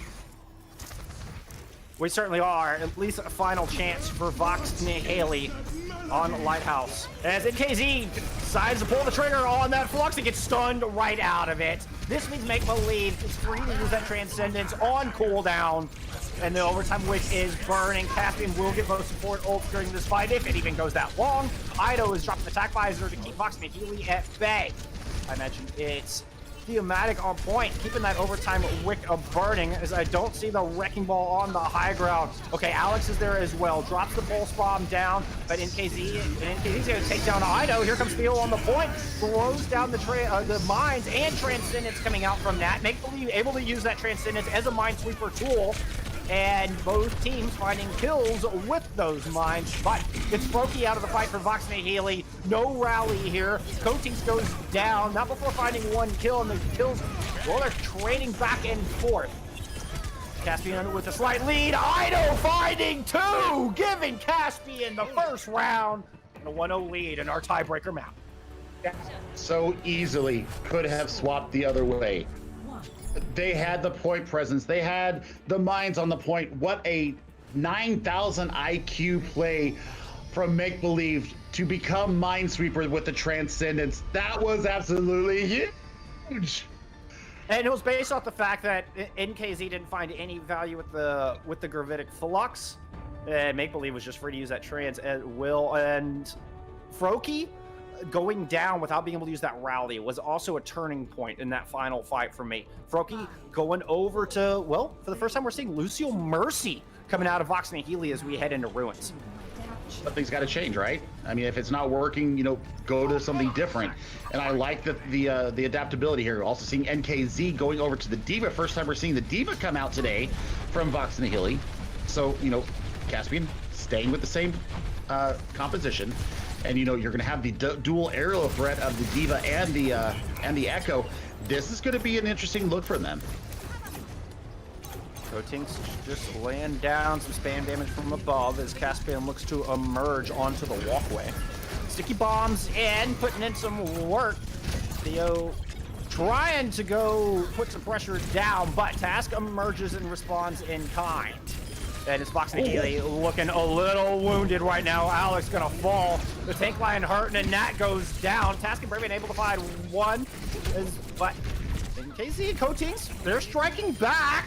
All right, that boop off the side, I think might have just sealed the deal. Caspian will start us off at the point. Look at the ultimate charges. You've got Pulse Bomb. You're gonna have mines already. Coatings coming up close on a duplicate, though. You've got your choices here. I think they go once again for the Sigma, and Theomatic gonna be able to get some mines on the point here soon. Vox Nihili, they don't want to start off Trials Week 0-3. They need to dig deep, come through, and see if they can make something happen on Ruins. 20% already picked up for Caspian. Oh, the Coatings goes down to some beautiful headshots from Make Believe. Braven just gonna try to deny res. No, cannot quite get there in time. Starboy just managed to take out Theo along the way. Then you got Make Believe just raining so much damage. She's been an absolute star on this Zenyatta all series long. Yeah, I mean, I've been really impressed with the play from her. But you're looking at 4 ultimates from Vox Nihili. You're looking at 5 from Caspian. Here it comes. Yeah, rally to start things off. Alex takes the Pulse Bomb and is able to take Ido out of the fight. Transcendence and rally used from Caspian as they try to hang on. Coatings is going to duplicate the Tracer. Now 2 Tracers on the board for Vox Nihili. Got to be careful though, because there's mines everywhere on that point. Able to fight the Self-Destruct comes out. Self-Destruct finds one, and Froki finds one, but the Mercy is in trouble. Nat with just a speck of health will eventually fall to Zenyatta and Make Believe. Ido returns to the fight in time to take out Coatings, and Caspian hanging on. Vox Nihili running out of time. They're running out of time, and they're running out of resources as well. Ido does have this Tac Visor available, ready to go. And we're looking at how the off tank for Caspian. Looking at WeQ, that kinetic grasp that denied all that damage coming in, you thought that they were going to hit such a massive amount of point presence there. They got nothing out of it. What a rock! Yeah, Theo was lucky to get out of that one alive. Froki, not so lucky. As NKZ is about to get demad. Tanks very low as the shots raining in from Ido. Ido's got that. Echo in check, finds the kill, finds Theomatic. Caspian on the verge of taking this one 100-0 and taking our series. There's nobody left to touch. Caspian dashing the hopes and dreams of Vox Nihili, taking map 5 and a 3-2 win in our series. I mean, that is 2 in a row for Caspian. Going the very distance and getting the win in the end. That was an entertaining series. Much credit to Vox Nihili on the back of what we saw from the first 2 series from them. They came out fighting, but they do go down now 0-3 in Group A. And man, Caspian showing up and showing out, going down early 2-1 and coming back and getting it back on track. They come back and win it 3-2. And Bullskunk, excited for our interview. I am as well. I just wanted to note, of the 6 matches coming into today that we've seen this week in trials, 3 of those 6 went to map 5s. That trend continues as we get another one here in what has just been an incredibly exciting start to our trials week here in the EMEA region. Like you mentioned, we are going to get an interview from our winners, Caspian. Excited to see who that one is going to be. I think it's going to be Braven. All right, DPS Tracer Extraordinaire Braven joining us on the call. Congratulations on the W and yet another map 5 victory, Braven. Hello. Hello. Yeah, we'd like to take it to map 5. More gameplay time. It's just more fun to play in official, so yeah. We can't argue with that. We enjoy some map 5s as well. Well, congratulations once again on the W. How you feeling coming into y'all's first trials week? You're now up 2-1. You confident moving into the final 2 days? Think you can get a spot in Contenders proper? The last 2 days are actually the real challenge. We can't be messing around anymore. We're playing as SMC and Avoided. They obviously like drop from Contenders. That means they're probably like the better teams in our group, except for our New Kings, which are like the best team I think in trials. But SMC and Avoided are super winnable, I think. And if we win them, obviously we get a spot in Gunfight and Contenders. So we're gonna go for it. Absolutely. What kind of preparations do you anticipate going into those 2 very difficult matches? Oh, we're gonna play Among Us. Yay! Yes! Orange is sus. Orange is always sus. Yeah. Oh, I gotta say, that's you know, hilarious. looking at your gameplay, Braven, you went 4 for 4 with Pulse Bomb sticks on Hollywood. You seem to know when to get in there and just get massive value out of them. Your positioning, your ability to blink in and out and use your recall specifically to get the damage in and get those pulse bombs in there. What's going through your head when you're thinking, okay, I've got it? What is your focus and where are you going with it? Well, I think it's just about team. My teammates help me a lot with scouting, and they always give me the resources that I want. So I'm able to hold like quite a lot of space. As you could see on the last map, Ilius, I didn't do any flashy play. I didn't go for anything. I just held space, and that's how we won it. We just take it slow, and I really have to thank my team for giving me the scout and resources and everything. Yeah. Awesome. Oh. I like it. Exceptional team play. Definitely seemed to win the day there. I wanted to ask you about the end of Dorado. You put up that big hold. I mean, it looked to go neck and neck. Trades were coming through. What were comms like in that very last fight at the end of Point B? I think we were a bit nervous, obviously. Because if we would have lost that, we had no chance for making it into Contenders. But I'm pretty sure we were confident enough that we're gonna make it through and win the game at the end of the day, and we did. So Well, congratulations once again on that victory. Any final thoughts or shout outs you want to give here before we let you go? Just wait for me in Contenders. Awesome. We'll definitely be keeping an eye out for y'all. Congrats once again. Good luck in your upcoming matches against SMC and Avoided. Thank you so much. All right, friends. Well, we're going to take a quick break, but stay glued to those seats. We have our match of the week, no doubt. Avoided, taking on New Kings, coming at you after this break. You certainly don't want to miss it.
welcome back, my friends. This is the match you have all been waiting for. New Kings taking on Avoided. Both teams 2-0. Both teams with a 6-2 map record. One of them is gonna put up their first loss of the week. We'll see who it is as we get this thing rolling, Billy. Absolutely, and I am looking forward to the Lolstish Ellie Vote reunion show. I gotta tell you, they are a couple of my favorite tanks from the Overwatch League. They're now back down here in Tier 2. I am super excited to see them play today. Seiko is an absolute god on the DPS. You know, he almost quit the game, and now back with a renewed passion for the game. I am very excited to see that. But on the other side, we're looking at Avoided. Avoided, one of my favorite teams to cast because of the craziness that they bring out. But we did see Yazin go away. We saw Yazin retire from Avoided, and now they brought in Kaiser. Kaiser lighting up the feed. Now I think that Avoided has started to really believe in this new DPS player, bring out the guns, and we're going to see how they aggress against each other in this series. I am so excited to be here and ready to get into some action as we look at Oasis as our first map. And a lot of hype around New Kings. I mean, 3 ex-Overwatch League players. You've got A Fox, who was with Doge for a while. You've got Hofi coming over from British Hurricanes, the juggernaut in the EMEA region. But Avoided, not to be overlooked. Let's not forget, this team got second place, went to the grand finals in Contenders in September. They got, I believe, third place the month before that, and then kind of fell off a little bit in October, and we're seeing them in trials again for the first time in 3 months. But they've kind of gotten off of what was the one-trick philosophy. I mean, we heard a recent phrase of, a team looking to match Avoided's composition, and that's a phrase we never thought we'd hear. But they found this hybrid of counter-picking to their opponents and still playing to their strengths. I think Avoided have a real shot at being, maybe even the only team to take a victory over New Kings. It's definitely in the cards, and we know that Ball and I'm Special on the tank line are going to do what they do and do it well. I mean, Ball is one of the best individual wrecking ball players that we've ever seen. I mean, just the tech and the abilities that they are able to employ in any given match, really looking good. And seeing Hempe and Ange in the support department, I mean, Hempe is just a god tier Ana player, so we'll see how this progresses. I mean, Sir Majed and Huffy going to keep up the New Kings there, and we'll see how this match progresses.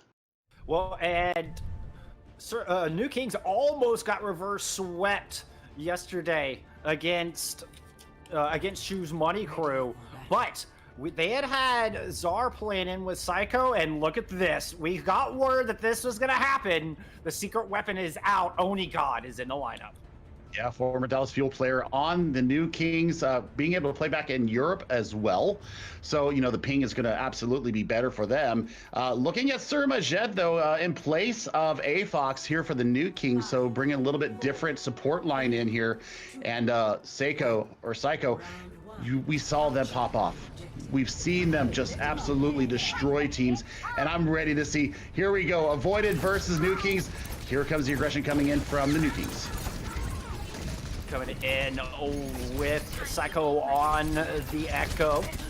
Going up against Kaiser's Torbjorn, able to take out the equipment. First thing, the ball goes just screaming across the top of the map. Eats a few shots along the way. Avoided. Just holding back around center pillar, keeping I'm Special up for front for point presence while ball goes into the back. The ball's taking a lot of damage. Anti deleted. Psycho with the focusing beam, taking him down, drawing first blood here in this matchup. Turns around, follows it up with a second, looking for a third onto the Diva. It's like, nope, you're gone, fine. I'm gonna pressure down your back line. Duplicate already online for Psycho. Yeah, and they just now got progress at the point, so that was an extended fight that we just, nobody wanted to wrestle control loose of the point. So, I mean, early duplicate, as you said. You've also got Nano already available for Sir Majed, and that is absolutely huge. They're going to be able to keep up Lolsish or Elivote, depending on how you go into it. Ball moving in, finding the pick onto Oni God. That could be just the opening they need. Oh, but the sleep is down. Psycho's able to take on Kin in the back line. And he's gonna drop that duplicate. Chooses the Diva. Oh, and it's just multiple Diva bombs can be such a wonderful zoning tool, especially on control. But Psycho's gonna get DMAC before they can get that self-destruct off. And Oniga moves in the back to take it down, Ball on the other side. This Tracer player is just, oh, so amazing. Special, taking down Hofi in the back, though, and now Lolch's turn to move in, try to pick up the slack. Oh, but Kin finds the kill onto Surmajet as well. No more support standing for New Kings as they look to hold on to this objective. So there's the quick DMAC of the Diva, but the return kills going in favor of Avoided right now. 70%. They've got 4 people on the point. They're looking for more. 71% permanent progress for New Kings as Avoided look to hold this point. You've got some tools to keep them off. You've got the Molten Core from Kaiser and also the self-destruct from I Am Special. Well, I guess that was a remake. Swap back their support line, going over to the Brig Zen as they look to push back in for going the Ana. New Kings threw a lot of ultimates in that last fight. He still lost the engagement. Kaiser, Molten Core, ready to go. It is going to drop the overload and push it, put some damage down. Now throwing hot lava all over the entryway, not allowing New Kings main to work with. But Psycho can take to the air, avoid that altogether, find a pick. Now turn their attention onto I'm Special. He's forced out of there. The only take remaining in this fight. Only got to push it in, drop the pulse bomb. Oh, doesn't quite land. Not on, might have just walked over it, but they're able to use the shield bash to get out of harm's way. I'm Special discorded. In a lot of trouble, is going to get DMAX. Balder strike back, but the duplicate once again from Psycho. This time able to get that self-destruct off, and it finds two! Psycho! Gonna be the hero for New Kings in this engagement, giving them the edge. And now, Voided just trying to hold on for as much percentage as they can. Yeah, I mean, they're matching what New Kings involved. Going back, Lulcich getting his vines out, though, taking on-shot. That's a part of your support core that you need to stay up in the mid-fight. I mean, this is chaotic. Yeah, and Avoided. They are not done with this fight just yet. Ken finding a late pick on the Surmajet. And New Kings, despite that wonderful play from Psycho, were not able to flip the point. Oh, and I mean, we're rapidly approaching last fight territory. You got self-destruct available for I'm Special, so that's going to be a zoning tool right there. You've got to look for Hofi to bring New Kings in with this rally and get on the point, but they've got to touch fast. Kin receives the nano, is going to push in and take down Surmajet. Pulse bomb at the ready, is trying to pressure down the Brig, but that's a tough ask. That pulse bomb does get eaten up by the Diva. As Ball drops the mines on the point, a dying wish from the Wrecking Ball. She's looking around back. Overtime, Wick is burning. And Psycho takes down On. Here comes the Molten Core, trying to hang on for Avoided, and will get Onigod with that ultimate. Looking for the hammer kill, but no! Gets punished for their hubris by Hofi. Kin is able to take down the Diva on the other side, but Hofi finds two, taking down both EBS players with the Brigida. And New Kings threatening to flip this point, but they still have a Ball as well as a Lucio to deal with. Ball dives in, gets discorded, gets deleted.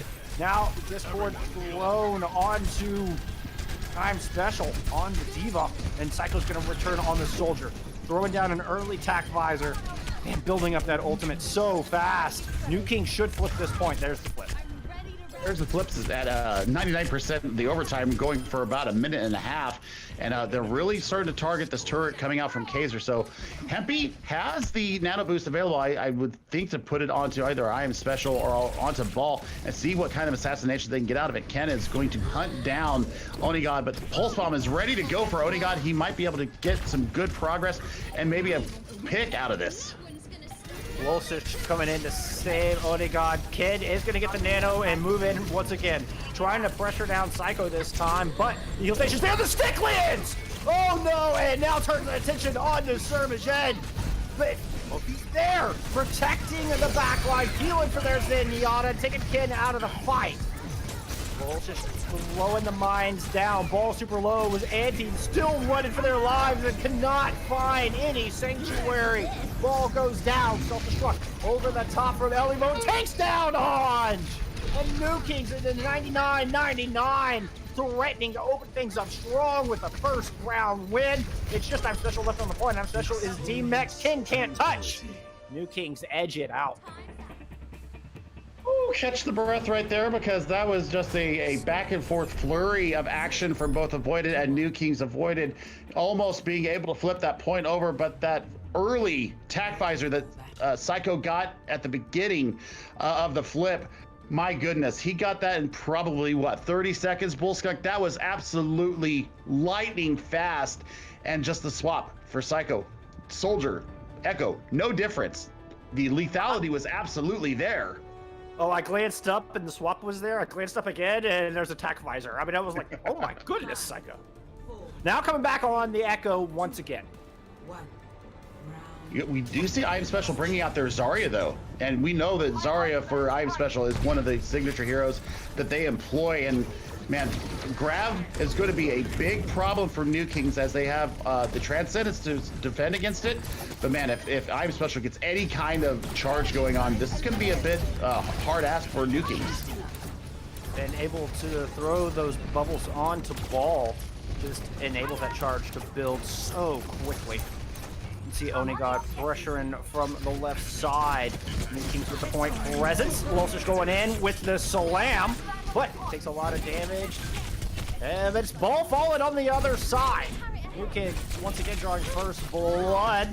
Oh, but Anj punishes Onigod, and Kaiser gets the kill on a Hovi. Psycho strikes back as a 4v4 on the objective. Lucius anti forced out of there, and now the attention's on to Elivote, who is gonna get demeched. Left alone on the objective. Avoided, flipping this point right back over. I'm Special charged up, finding a pair, looking for their third kill of this engagement. And I mean, that was tank presence right there. The rotation that came from I'm Special around the pillar there and getting into the back line of New Kings was all that they needed to do. I mean, running with a 90 charge there, you're not going to live very long. 190 DPS per second. It's going to be absolutely deadly to a squishy. Onigod had no chance, neither did Psycho. Both DPS online for New Kings as they look to push back in on the objective. Running into Molten Core. Here comes the lava now, the duplicate onto that Zarya. Onigod able to land the stick on the Anj. The Nano Boom's coming down on the I'm Special, trying to keep him alive for the fight, and they will find the D-Mech throw the Graviton Surge in. That picks up 3, able to get the kill on the Sermon in the process. Kaiser taking down a Hopi in the fight. Psycho falls. Kaiser on the Torbjorn. Just look at that, throwing a huge wrinkle into the plans of New Kings. Player for them, you know, they talked about learning to trust Kaiser, and boy, is that trust coming through in spades right now. With the boop off of Elivote, man, that is what you like to see. The quick dip into the lake of of Oasis here. You're rapidly approaching last fight territory, 72% and counting. You've got mines from Ball to deny the ingress from New Kings, but Elivote does have a self-destruct. We've seen them land a big one today already. Let's see if they can land another one. Bubble going in, mines at the ready. As New Kings just trying to push up main. Onigod's gonna loop around, put a little push on the flank as the self-destruct comes in over the top. Elivote just buying a little space for Psycho to move in and take down Kaiser. Now Onigod trying to pressure out of Zarya. Dangerous endeavor. And they lose Sermajet along the way. So Hovi's gonna throw down the rally, try to make up that difference. As Lucius goes in with a big slam over the top. Onigod and Psycho moving in to clean up on the back of it. A well-coordinated assault from New Kings as they get the flip. My gosh, what a flick there from Hofi, getting the flail, and then Onigod finishing up the assassination of the Ken Tracer. And my goodness, already another grab ready to go for I Am Special. You're looking at a duplicate from Psycho. You're looking for mines from Lulcich. We're at 50% and counting. Nano Boost out onto Ball. Oh, who runs it and immediately makes good use of it. Now trying to punish the second support of this fight. Oh, and Obi's low, stuck in a corner, goes down. Kin shows up, backing him up just at the right time. Now Ball takes down Lulcich. The wrecking ball of Ball is just outstanding here in this fight. Overtime Wick is burning. Avoided gets the flip, and they're going to send us to a round 3. Round 3 indeed, and that was once again a tank difference coming out from Avoided this time as we see I'm Special swap over to their signature hero of the Zarya. The bubble management by that player, absolutely fantastic. The Graviton Surge generation, absolutely fantastic. A couple of big nanos coming in from Hempe as well. That is exactly what you want to see from Avoided. This is going to be a banger here in University. Will we see some swaps coming from Avoided, as we talked about not being the one-trick ponies that they are purported to be all the time? And New Kings, I love it. We've seen the swap come, especially in the brawl-centric maps. Lulcich and Elevote bringing out the Rhine Zarya combination, Onigod and Psycho, May and McCree. And this is where their experience is going to come in handy, and the synergy that's been built between these two tank players over many years, as they know exactly the right time to make the swaps, and they have the experience to fully utilize each hero. Psycho with a great wall is going to separate Ball from the rest of the pack. He's able to speed out. That hop fake. I'm Special. Not so lucky. As Elevote and Onigod find a pair. Start us off with some early percentage on this objective. Absolutely, and I mean, oh my God, clicking hits and taking names. This is a treat for us. But looking at what Avoid is bringing into it now, Ball will be able to really disrupt what New Kings are trying to do. They've just got to watch out for walls coming out of Psycho. They've also got to watch out for Flashbang coming from Onigod. Onigod almost up to a Deadeye already. Using Wrecking Ball against this competition is a bit risky, I'd say. Oh, Lul's just getting hyper-aggressive, gets slept, gets antied, gets walled off, and deleted. No more main tank from New Kings as they look to hold on to this thing, but Onigod strikes right back. Fans the hammer onto Ken and fills him full of holes. Use the Deadeye just as a reload tool. Keep the pressure on, and now just working that flank angle. I'm Special charged up. It loses all 100 of that charge. Focus down. And New Kings, they look angry after losing that last round, as so far they have just been perfect on University. Surge to stop the Avoided progress onto the point. MP does have this nano ready to go. Where are they going to deploy it? Kaiser bringing out the May. Nano goes on the Ball, which will empower the mines as well. But Ball is frozen. Hampi goes down after tossing out that Nano. Anj falls as well. No more support standing for Avoided, but they're going to strike back in their own right. And Ball finds 2 kills in the 3v3 to give Avoided the edge, and they'll eventually get this flip. Yeah, they're going to flip it at 84%, and you've got 3 ultimates online. You've got a sound barrier to defend against I Am Special's Graviton Surge, or you can use it to defend against the Blizzard from Kaiser. Your choice there. I mean, it's going to be darn if you do, darn if you don't, but you've got 4 ultimates to answer with from New Kings. Blizzard is big. Graviton Surge comes out early as the Blizzard comes out in the back. We'll be able to get the sound barrier down to defend against the Blizzard, and Lulz just pushes in and finds 2. Now just spinning around trying to defend against Ken, but Ken gets the 2-kill pulse bomb. Ball eventually punishes Lulz and Avoided, hanging on tight. Yeah, and that was a very expensive fight for New Kings. You invested 3 ultimates into that and did not get the flip back. So, Ball getting the mines online. Where are they going to deploy this? I think you look at either the left or right choke, or maybe the small room if they decide to go through small room there. Kaiser almost has another Blizzard online.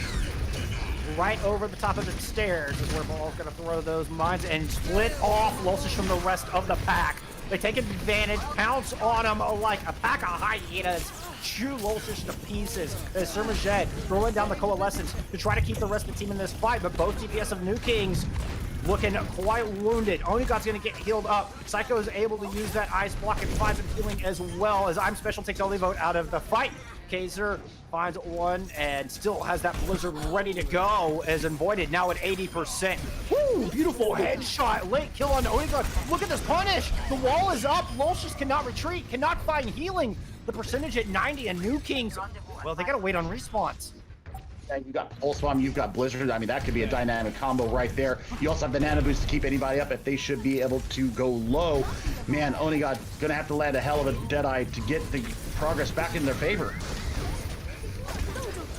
Again, not able to find anything with Pulse Bomb and falls. Kaiser throws in the Blizzard, but Onigod finds 4!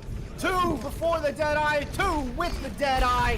New Kings flipping this point. That's a 5th for Onigod in this fight. Oh my goodness. Have the ace. Give the man the ace. But now, Oh no! that's actually right detrimental. into the mines. It's gonna be a 99-99 fight. Elivo equalizes 5v5 on the objective. Kaiser taken to the Echo into the skies. Graviton Surge and Blizzard out from New Kings. Holding Avoided in place, freezing him stiff, and Psycho finds 2. Onigod's gonna return to the fight. Sermajet drops down the Coalescence. They're gonna combine, burn Kaiser out of the skies. New Kings will take this first map, but oh my goodness, if Avoided didn't pick up one heck of a fight, strap yourselves in, folks. This is gonna be a long and bumpy ride. My goodness, I mean, Onigod owning the last part of that map and absolutely popping off, not, you know, 2 beautiful headshots to take out 2, and then the Deadeye after that. But the support coming out from New King, Surmajed, and Hofi. Oh my goodness. The coalescence that came out of Surmajed there kept the team, but there's a huge amount of pressure coming in and landed it just perfectly. I mean, I thought they had it when you saw Kaiser wall off Lulsish at 80%. I thought they were in dire straits at that point, but Huffy getting that sound barrier up, keeping the team up in through the mid fight, and then Onigod popping off. That's how they won that last fight. That's how they won University. That's how they take a 1-0 lead here in our series. New King certainly a multi-headed Hydra, each head extremely dangerous. You cut off one and you still have the rest of the threats there. We see Onigod pop off with that big 5k, but then falls late in that battle. Psycho right there to pick up the slack on the other end, just as dangerous in their own right. Ooh. But each round very, very close. And New Kings, they edge it out narrowly in this first of 3 series, and now we're headed to Hanamura to see if they can keep that streak going or if Avoided's going to strike back. It just depends on weather. It just depends on weather. And Hanamura was the map that SMC started their comeback on yesterday. New Kings lost this map against Shoes Money Crew. We'll see how they adjust heading into day 2, looking to take an early 2-0 lead against Avoid. Absolutely, match day 3. Going into Hanamura, I'm really looking to see what Kaiser is going to be able to bring to the table, because they started popping off. They started finding the range. You saw the dome shots coming out of the May player. So I mean, both on the Torb and the May, absolutely fighting their space in this Avoided roster. And I mean, it's going to be touch and go. It's going to be a hair's breadth. Who's going to win these maps? Who's going to have the massive aggression coming in? That's who's really going to take this map, is who is going to get the support correct, and who is going to be able to have the measured aggression and take the space and take the abilities out of the hands of their opponents. And right now, New Kings just barely ahead of Avoided right now. And going back to talking about Kaiser, they had one scrim with Kaiser, who came in just about a week ago to the Avoided squad, and you wouldn't know it judging by their play. I mean, on the other side, New Kings didn't really scrim him, didn't have time to scrim at all coming into this, but you're talking, I mean, like I said, 4 of these players have played together for quite some time back on Angry Titans. I mean, Wolsish and Elevode have kind of followed each other around, going to Envy together, though a couple months apart, but then getting picked up onto the Justice at the same time. It's a beautiful thing to see their reunion here on New Kings. Man, this is going to be a good one. Like the tank line, that synergy is apparent every single play. That they seem to behave as one hive mind. Yeah, and I mean, Avoided, bringing their brand of crazy to this match, and it works. Yeah. It still works, even still, they're playing other heroes just a little bit. And I think that just a little bit of flexibility is what is actually enabling them to progress up and up through the tier 2.5 ranks. And that's what we want to see. I was really hoping to see Mini-Me come in on the donkey horse, but, you know, Arissa's still not in a good enough spot right now.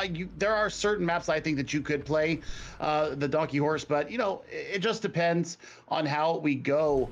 And really, you know, looking to see Ball and I Am Special. They're going to have to create the space. They're going to have to take the space that New Kings will rush in to do with Lulsish and Elivote, because they're wanting to take that space. They're going to take that space unless you do something to stop them from taking the space that they want. So I like the Mei pick. Kaiser bringing out that Mei. We saw Lulsish get sectioned and cordoned off twice. Once by Mines with the wall behind him. He couldn't get out.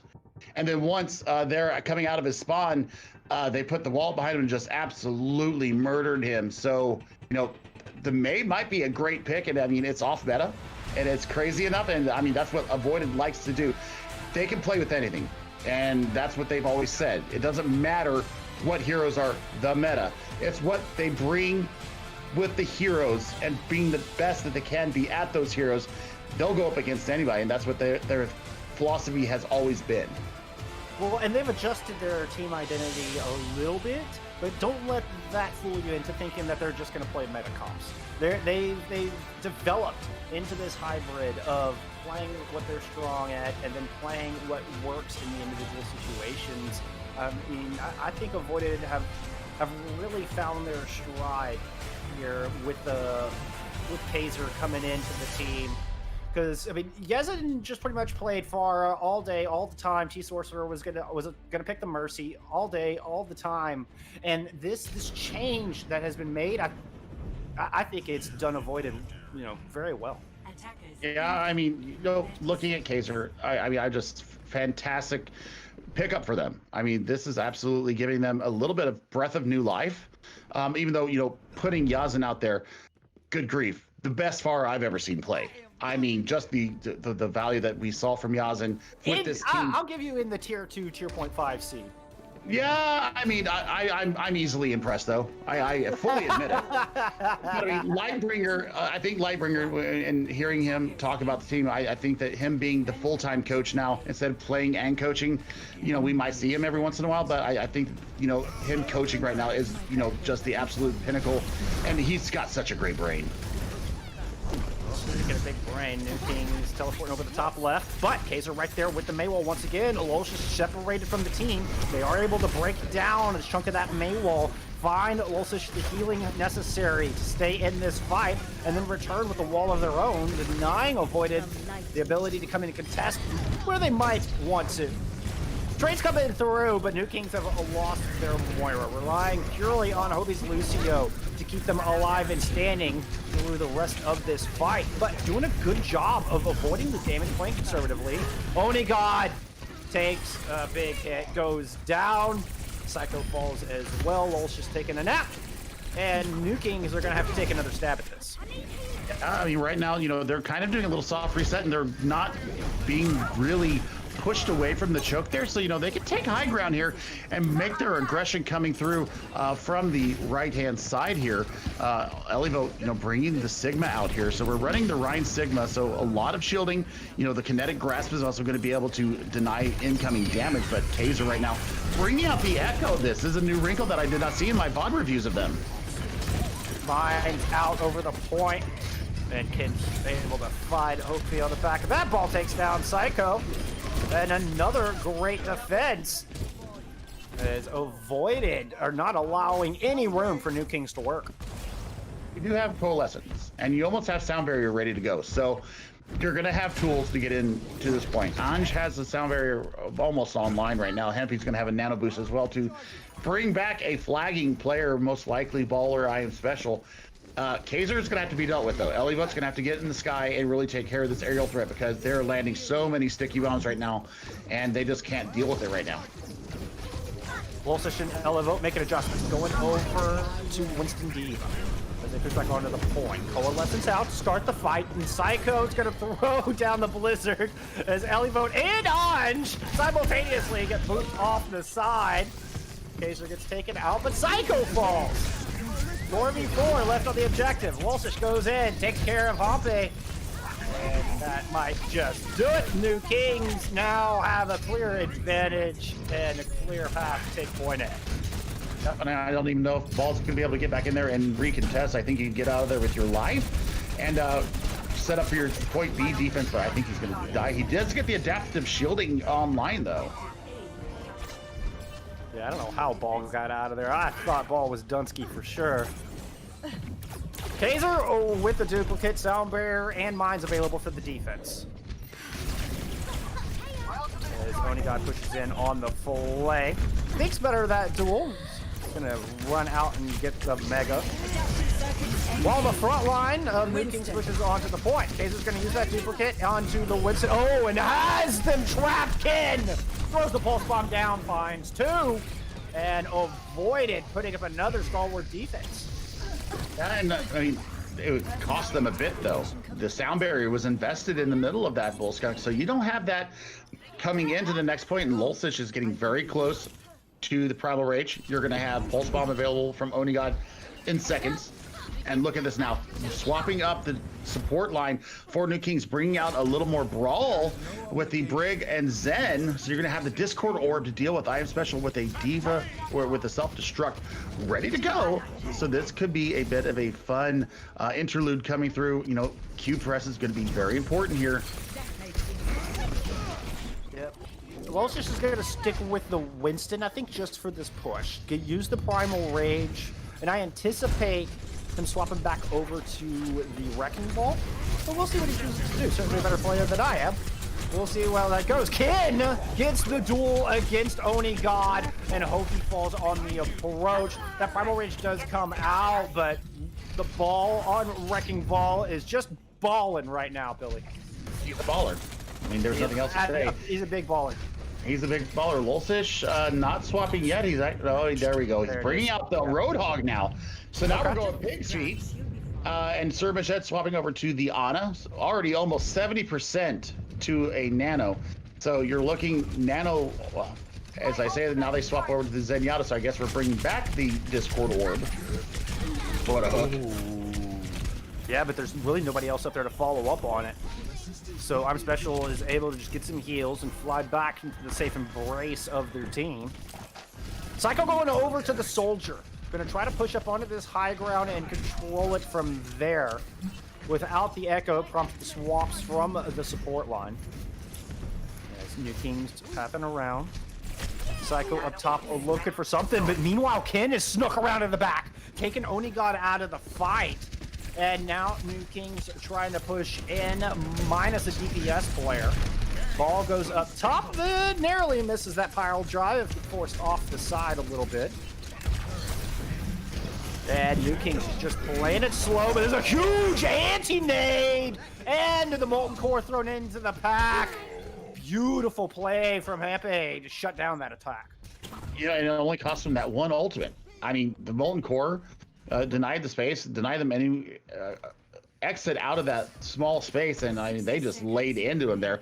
Nothing online right now. Lulsish is going to be the closest with the whole hog, but Serbajet taking down Ken early. That is going to be a aggression point. You know, Spawn does favor Avoided right now, but they've got to get some oppression onto this point. You know, Mine's Ball is going to be able to section off this point. Oh, beautiful little tech there from Ball to get up to the high ground. And Heli mode is low, but Launch goes down. Mines are thrown out to control that top area, but Onigod and Psycho just loop around to that top left-hand side from the defender's point of view. And now can just rain fire from above. This is going to allow them to push in and get some point presence. They want to get another pick before they do. Deadeye is out. Deadeye finds one. Anj goes down super close to that sound barrier. That could be a very important pick, but they've lost Lulsish. Lulsish, the bulk of that front line. Nano boost on to Ken. It's going to force out Trans early. As Sermajad, as that fades away, starts to put the shots down. Psycho has the tech visor from the high ground. Forces Anj back, does find that kill. Ball goes down. Tracer low. Onigod finishes off that one. And with the overtime wick burning, New Kings have finally found some traction on this attack. But they're going to lose their brig. I'm special falls. And there's nobody left to contest. New Kings will pick up the second point on Hanamura, but it wasn't until the overtime wick was already burning. And I mean, that rally that came out really helping to keep the team up from Hofi there. But it was the double hit scan on the high ground that really gave avoided fits and, you know, just landing those headshots from the high ground, taking I'm Special out of their mech. That was the turning point. That's what really got them the progress and the ingress onto the point that they needed. So, you know, avoided, they know what they have to match up, though. They have got to at least, you know, finish this map overtime or not. You know, we could be going towards a draw here, especially if New Kings gets any kind of a decent defense going on here. But of course, if avoided finish with more than 60 seconds on the clock, they will get an extra innings attack where New Kings will not. I think that's your real win condition. New Kings need to, at the very least, just try to buy as much time as possible on both of their defenses and ensure that avoided have less than that magical 1 minute mark if they finish. I mean, yeah, I was thinking that maybe Psycho was going to bring out the Echo and we'd have dueling Echoes, but instead bringing out that extra utility. I think having that biotic field and the TAC visor, as I described in our last series, you know, using it not only as a killing tool, but also as a zoning tool to deny space and deny, you know, accrual of space. Man, this is gonna have to be a fantastic defense because I mean they kind of got stalled out a little bit on their offense, both on point A and on point B. And once again, New Kings lost this map yesterday against Shoes Money Crew. Perhaps Hanamura, the Achilles heel of this star-studded team. Only time will tell as they take the defense. Just putting down some pressure from the back line, not playing too aggressive defensively. But this team will pounce if they smell just an ounce of weakness. As Onigod pressing into the back.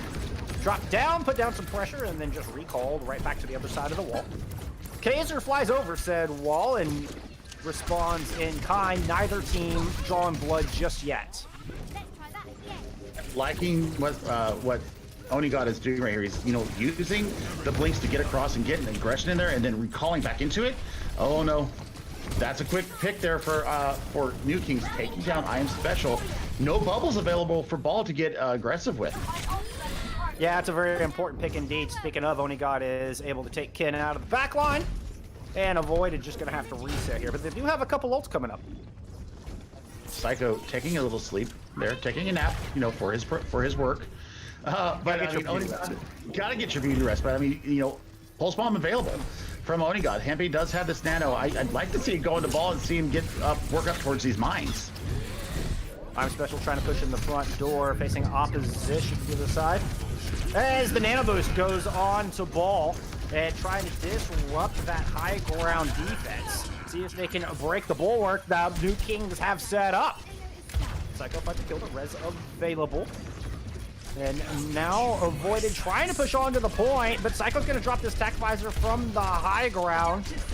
Looking to put a lot of damage down on I'm Special, who is discorded and going low. Ball low as well. Kaiser goes onto the point, uses the duplicate onto the Diva as trades come through. Self-destruct up over the top. Superjet's going to use that Transcendence, keep everybody, including themselves, alive through that. But Avoided to have created the space necessary to start the progress and get 2 ticks on the board. Onigod comes in through the back, trying to flank, but Kaiser reads it like a book, picks him off. Now Elevo's going to be the next to fall. T-Mech using that self-destruct to try to get that mech back. Will safely do so.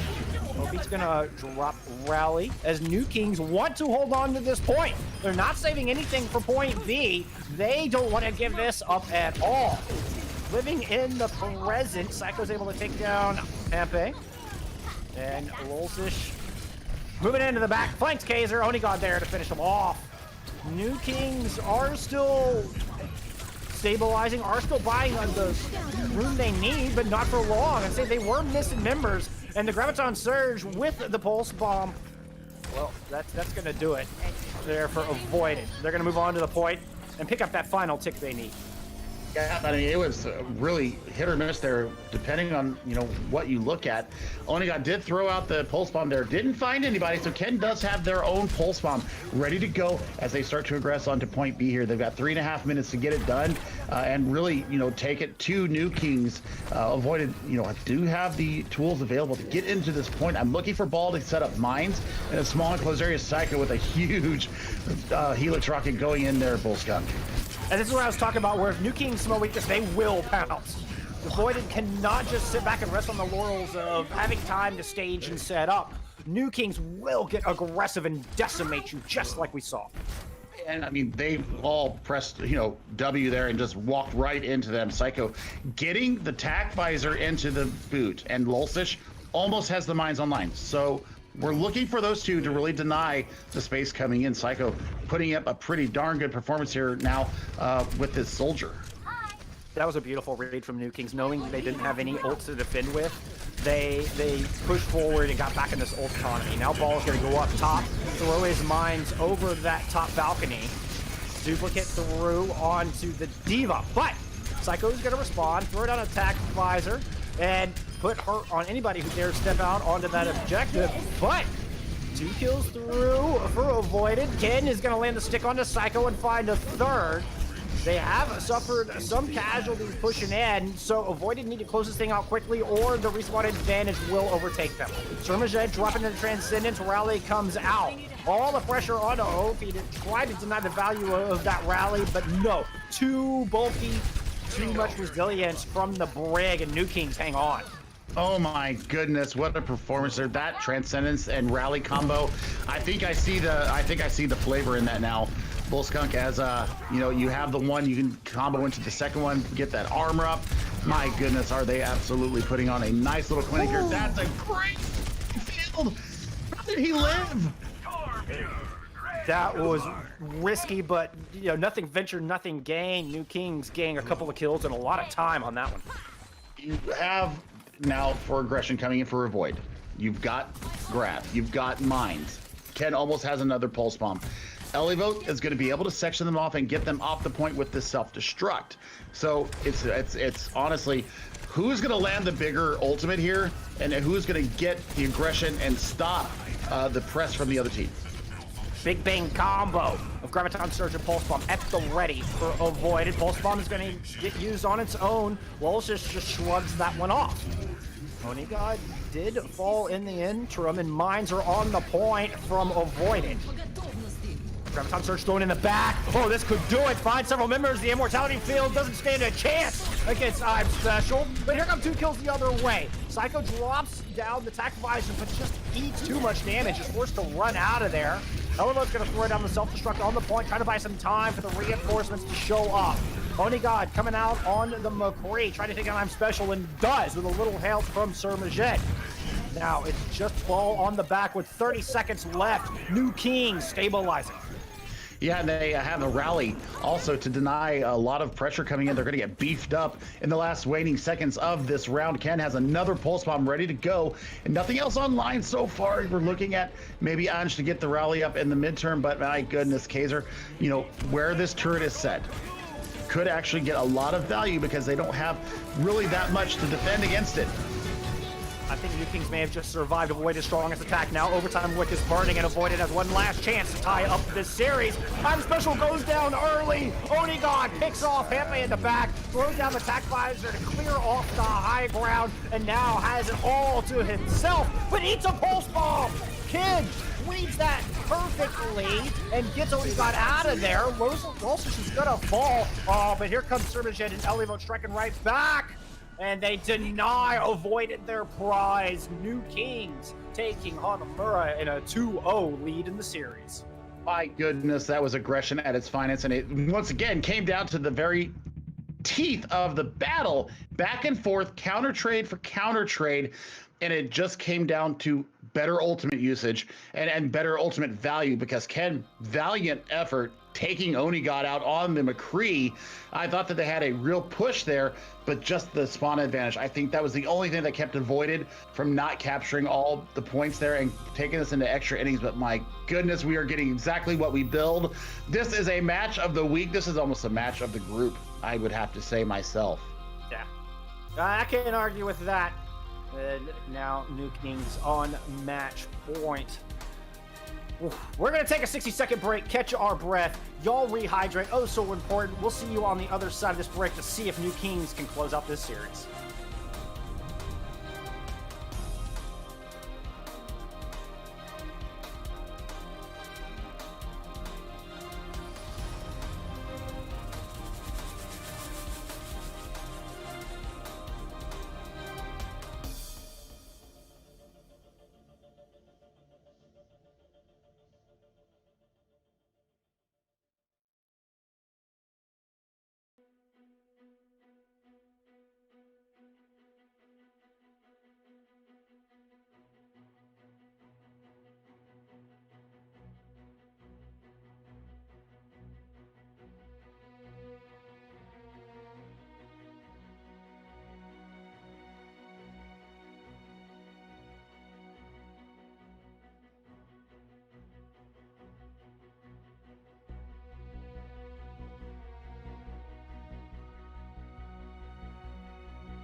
New Kings up 2-0 after that amazing hold on Hanamura, finding early picks on that last attack and enabling the respawn advantage to do the rest of the work. Oh my goodness, though, Billy, was it close? Was it exciting? And I don't expect that excitement level to go down. We're taking it up to 11 as we head to Hollywood.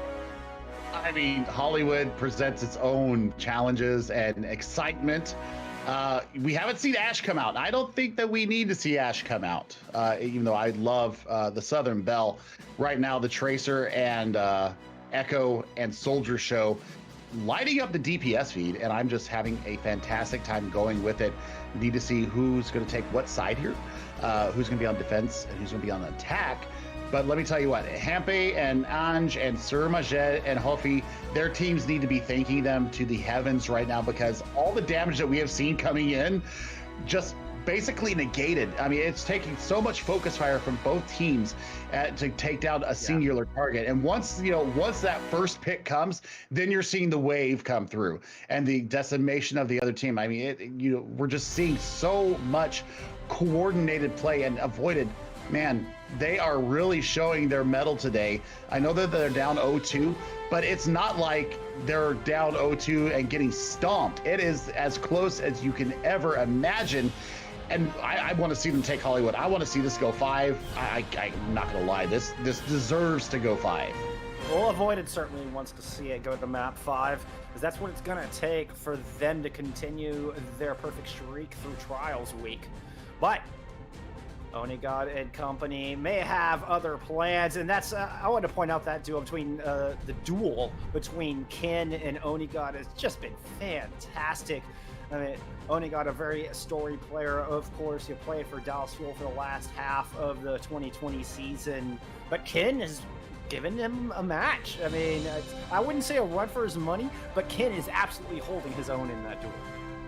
I'd say he's giving him a run for his money. He's won that duel quite a few times already. So we're going to see if he can continue up with the pressure that's coming in from Onigod, because Onigod, I mean, they're zeroing in on each other. I mean, the pulse bomb sticks from both of them, huge. And very crucial when they do land them, and it goes in combination, and they are able to stack upon it. So I think the Tracer Pulse Bomb or the Tracer First Assassination that comes out, that's where you get the positive movement forward with your team. You start being able to pressure into the back line because you're not worried about a blink and a recall. You're not worried about the mobility that's killing you. So, I mean, Hempe, a couple of sleeps onto Onigod, I saw it happen a couple times, so we really need to, keep an eye on Hempe as well. These teams have just been so flexible. Talking about that, bringing in the Ana, and Ana's not a hero we've seen a whole lot this week in the recent development of this meta. But both of these teams just read the situation and know what counter picks are gonna work for those particular situations, coming in with their set game plans as well. I mean, this has been a beautiful dance between both of these teams. The chess game is very real. I mean, we saw McCree there, for goodness sake, on that last map, and he doesn't even have his health buff in this patch. Absolutely not. You also see Hempe and Ange go off of what they normally play, and they brought out the Zen Lucio. They brought out the Zen Brigitte. So, you know, there once again is showing that Avoided is becoming more flexible, becoming more adaptable to what needs to happen. And like I said, the positive motion forward, regardless of whether they win here or not, you know, and they're 1 and 2 right now. They're on the same points. They're tied for first. Somebody's going to have to lose. But I mean, regardless, I think these are the two juggernauts of Group A. Yeah, definitely. I mean, that Shoes Money Crew I put into that. Shoes Money Crew's taken both of these teams to a map 5, but both of these teams were able to win that map 5. Of course, Avoided getting the reverse sweep in their own right, but you know, New Kings having to fend off that reverse sweep yesterday. So I mean, those are the top 3, and I mean, Avoided making a strong case for number 2 right now. We'll see if they can make a strong case for number 1 as we head into Hollywood.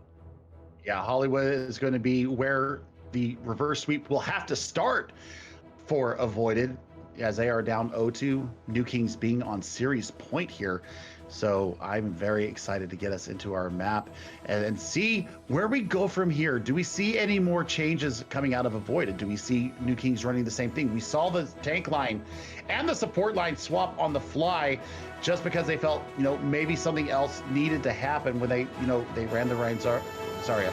You know, they ran the monkey in there as well. You know, we also saw the Ryan Sigma come out. So, I mean, both teams pick, counter pick, a trade.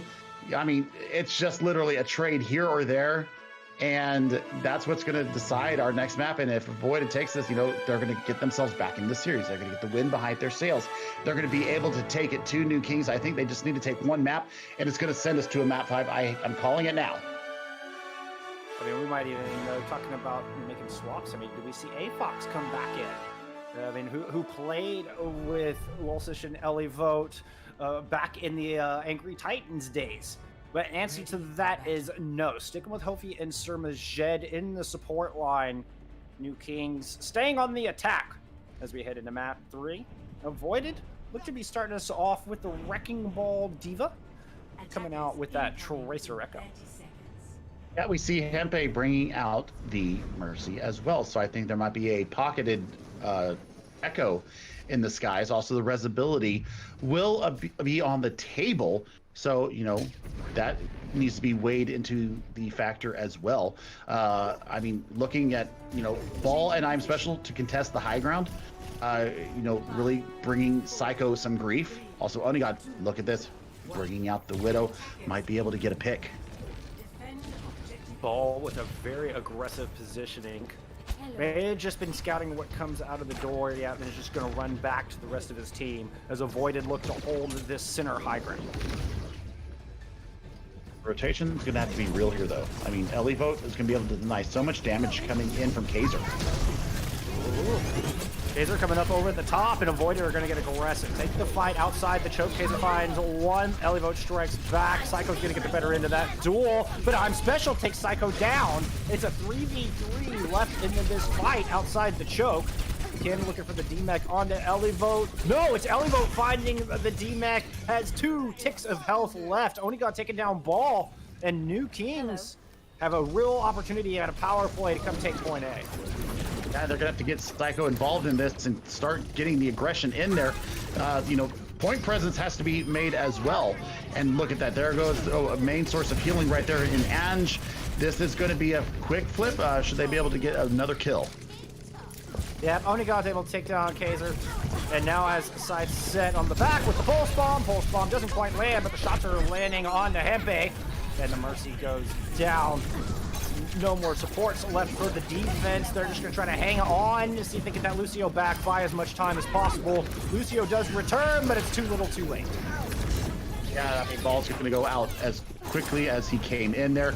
Nothing left to do. There's the first cap with just shy of 5 minutes to get through the streets phase. And you're looking at 2 ultimates, almost 5 for New Kings. Nothing online yet for Avoid. I think that Ken is about 95% to a Pulse Bomb, so we'll be looking for that as well. Also, looking at I Am Special, the damage mitigation has got to be a little bit better from them.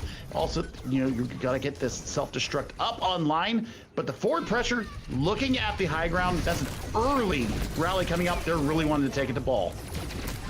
And they do, finding that kill immediately. New Kings are not letting their foot off the gas. Kaiser trying to strike back, duplicates the Devo, but is immediately taken out of that extra mech. Sanj goes down as well. And that is another swift fight win here for New Kings. Self-destruct thrown out to try to hang on, but this is looking like a foregone conclusion for this engagement. Just look at the tracking coming out of Lolstich and Psycho there. Absolutely just denying any kind of high ground period. Hey, there's a Gong of Death. Haven't heard that all day. So that makes me happy. Now, what you're looking at from Avoided right now, you're looking for the Pulse Bomb to land on one of the supports, or maybe getting both of them if you're lucky. I Am Special is going to be able to zone off the aggression coming in. Should they be able to land this self-destruct nicely? But you got 3 ultimates, New Kings. Duplicate, Psycho, let's see where you go. Oh, takes down Hampe early. That is not what you want to see if you are Avoided. And now a ball trying to go in. They're just under so much pressure. Ken is able to get one with a pulse bomb, but I fear it's a little more than consolation prize for Avoided's defense. This is just concerted effort coming in from New Kings, and they are focusing down all targets with a lethality. Good grief, that was close.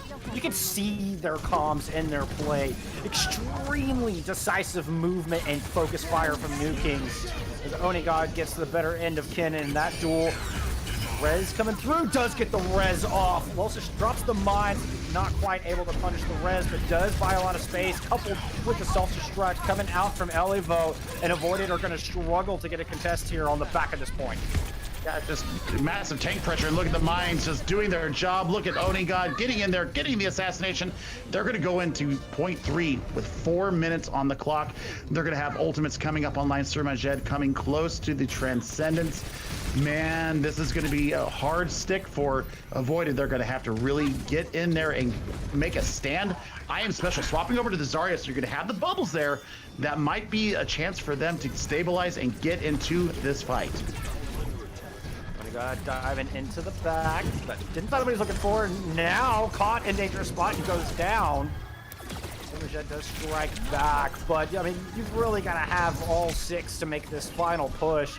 I expect New Kings just to play it slow until the reinforcements return. Yeah, that's a late kill on the Psycho, so you've got to go back to the drawing board here. You do have the Transcendence available, though, so both bubbles out from I'm Special. That's huge, keeping them up in the fight there. Yeah, been Avoided, able to find some picks, build up a little bit more ult charge, and now we'll have both DPS ults and some mines to work with. Oh, but they lose Kaiser early in the fight. Feeling the momentum, pushing outside the doors and get punished. Now New Kings returning with a vengeance. Psycho with the duplicate chooses the Tracer, is going to try to fight Ken in the one-on-one. Ken says, I'm out of there, so Psycho turns his attention onto the backline, throws down one pulse bomb, doesn't quite land. Still putting the damage from above and looking to get Surmajed out of the fight. No! Hampe is able to get to that D-Mech as Surmajed throws down. Oh! Kaiser! With a duplicate of their own, finds a 3-kill pulse bomb. Just stim bleeding pressure relief valve here for Avoided. Ooh, that one was close. Kaiser coming in the clutch. Yeah, but I mean, now the progress is starting to be made. You've got the pulse bomb available for Onigod. You've got mines. You've got the rally stick from Onigod meets the shield of Hopi. It just lands on that shield, and Anj is able to stay alive. Transcendence used from Hampe in the back. And Surmajed or Elivote are gone. 4 members of New Kings left standing on the battlefield, and I'm Special is keeping them at bay right now, Billy. Absolutely, and then the charge is starting to build up too. You've got Grav online. I mean, if you get a full charge Grav, oh my goodness, it's gonna be a wipe because there's nothing to defend against it right now. Grav is out, and indeed 2 kills come through. Elivote's gonna get D-Max. Psycho does strike back with a pair, but it's not going to be enough for New Kings to get any progress on the back point C, and now just a $120 left on the clock as Ball finds 3. Ball finds 3 and gets his mines available. Kaiser has another duplicate online. The pulse bomb's going to be ready to go, but no defensive ults for Avoider right now. So Lolshish and company have got to get aggressive. They got to get in there before they build them up. The mines is going to go up to the top. Ball seems to swing by and takes a look at the back line. Opts to not go punish Cheers yet. Instead's going to find Psycho out on his own. Woo, barely using that duplicate in time to save himself. He chooses the wrecking ball. Loris just drops one set of mines. As Psycho goes into the back trying to build up another. Kindred's going to win the duel against Onigod, and Psycho runs into Ball's mines. Now, the self-destruct out is Kaiser with yet another duplicate kill. Takes Psycho out of the fight. 30 seconds left on the clock, and Avoided are not allowing any momentum from New King. Yeah, pulse bomb's got to be huge here from Onigod, and then Surmajek can stall the point with that, with the Transcendence. There's a kill, though. Onigod getting the pressure out and forcing the Transcendence out of Hempe. Oh, that was some pro-level play. Onigod kind of faked the pulse bomb to get the bubbles out and then throws it out on the stall. Turns it around with 2 kills on the back end of that pulse bomb and is open point C up wide. Psycho takes Ball out of the back. King goes down. And with the overtime wick burning, New Kings push it in. 3 points on the board. Points on the board, and my goodness, that was just a fantastic little juke there coming out of Onigod, and then the aggression just coming in. Too much for Avoided to handle. They did get it into overtime just barely, but that is still a point of contention that may rear its head should Avoided go through this map quicker than what we saw. So, you know, New Kings on series point here. Any kind of a hold through the first 3 points wins them the series, takes them to 3-0. Here in Group A on match day 3, it would drop Avoided down to 2-1, but they'd still be in second place on map differential. And man, it's all on the line here for Avoided. They've got to come out with a ferocity that we've seen them do all day, but now they've got to amp it up a little bit more. They've got to get that focus fire down. They've got to get the aggression going into New Kings and really displace them from the point and get themselves moving through the streets phase. Yeah, I mean, Avoided winning, what, 5-6 engagements in a row to whittle down that massive time bank. I mean, New Kings had sped through point A and point B, and Avoided able to at least whittle the bank down to 0. Now taken to the attack, hoping that defense will be enough to send this into extra innings. You know, and I think it was the I Am Special swap to Zarya. Those bubbles absolutely saving the lives of their teammates time and time again. The Graviton Surge obviously huge, so you know, going as in the aggression here, getting that charge up, using the bubbles to save your teammates, I think that's a point that they're going to have to really focus in on and see what they can do. But you see Kaiser bringing out the May. Yeah, I mean, this is going to have to take some incredible wall placement to divide and conquer against the composition New Kings is showing us. They're not bringing the Reinhardt like we saw on the opening round of Oasis, right? Where we saw them make it a lot of value. I mean, in the close quarters of University, sure. May, absolutely powerful. On Hollywood, not a usual pick that we typically see.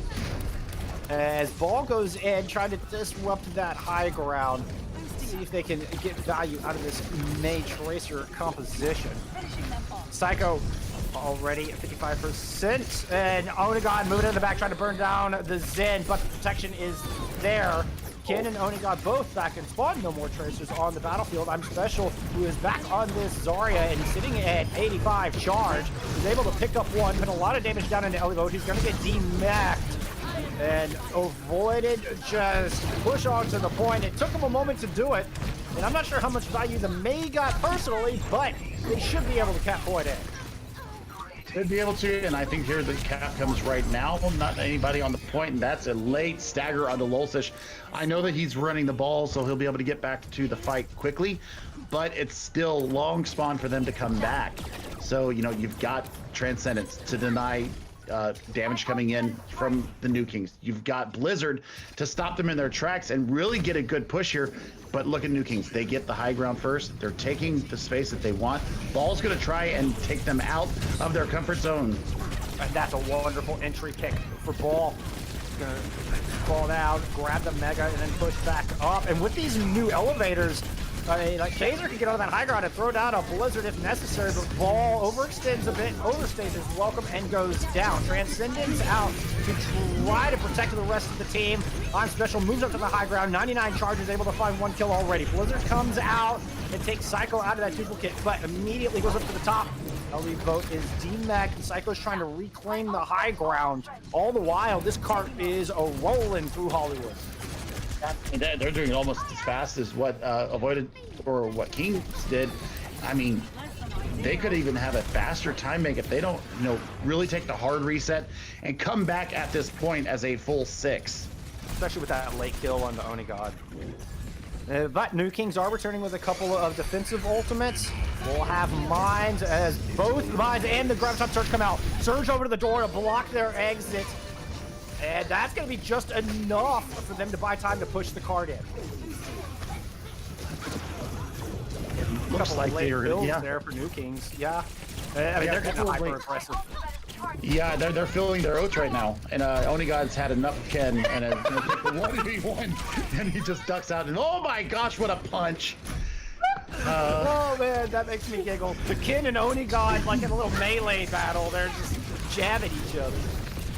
But despite losing Ken early, Ball is still going in, trying to keep the space necessary for Avoided to work.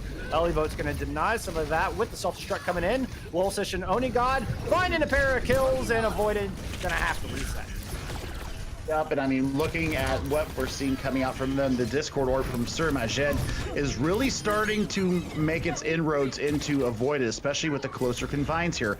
They're not taking the high ground as you would normally expect a team to do, because they really don't have any aerial threats other than Ball with a grappling hook. So I think that, if they can set up on the high ground and really deny the space coming in, but Lulsish going down fast, and the Blizzard is now online. Got to look for a hungry hippo from Elivote. But they lose Hoppe. They do find the DMAC onto Elivote. So now the Blizzard can come out freely. There's no tanks on the board momentarily for New Kings. And Avoided know it. They're going to try to push in. Duplicate comes through, but there's the Blizzard. Interrupts the imposter May. Psycho taken out of that Duplicate is forced to fly out of there and yield that space to Avoided.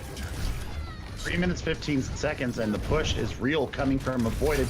Ball does have mines, and he needs to deploy them in a way that he might be able to get some extra work in Elivote, swapping over to a Zarya of their own. And we know how fast Elivote can generate these Graviton Surges. Psycho taking out Ball with the sticky bombs. Oh my goodness, I think that we're in for a chaotic next 2.5 minutes. Oh, Hepe drops down the Transcendence after Ball falls. Oh, I think that might have been a little bit of a misplay. Does get the kill onto Onigod, and Anj is out of the fight.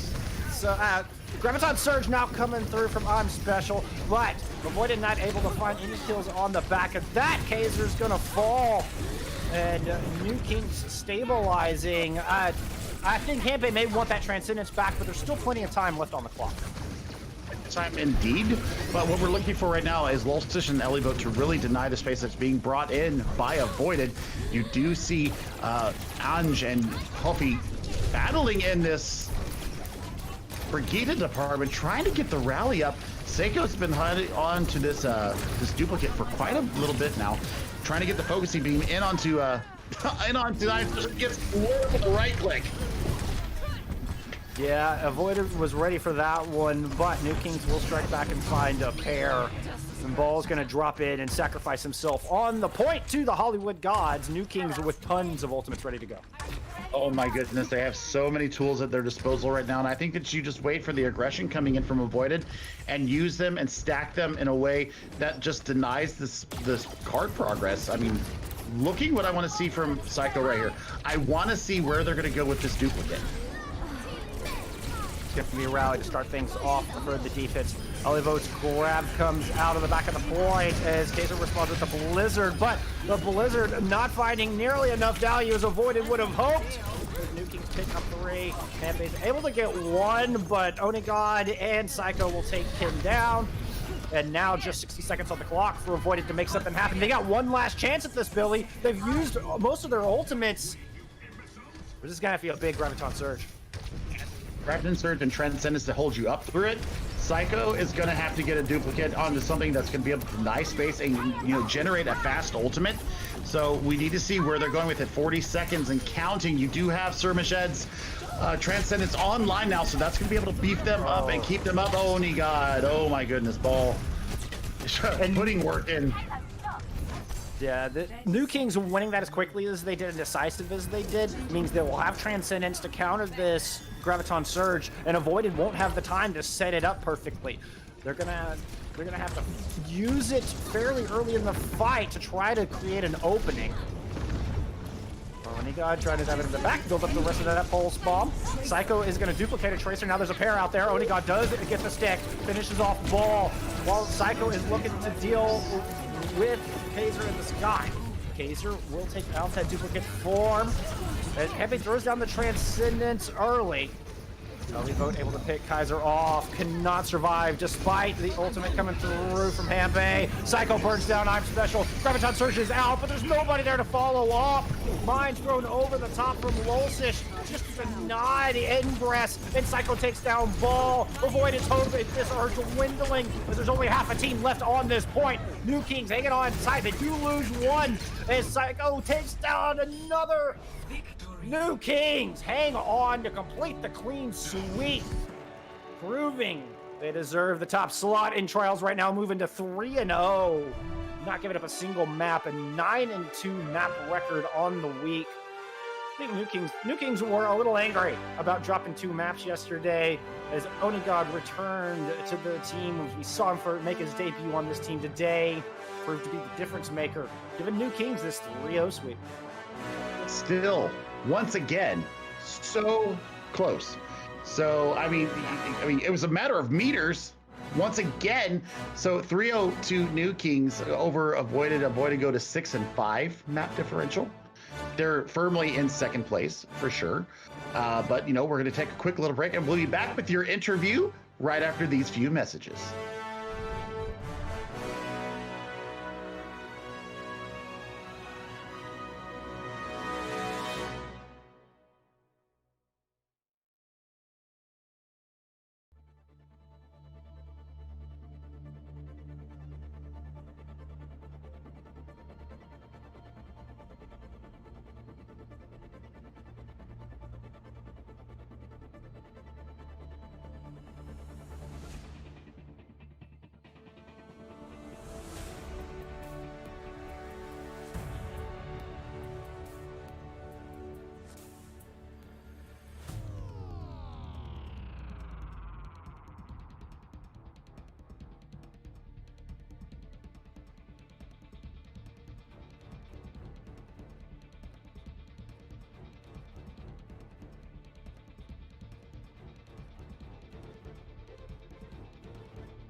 Back here with a little interview with our victors, New Kings, completing the 3-0 sweep. And we have Lolsish on the call with us today. Congratulations on the victory. Thank you for joining us.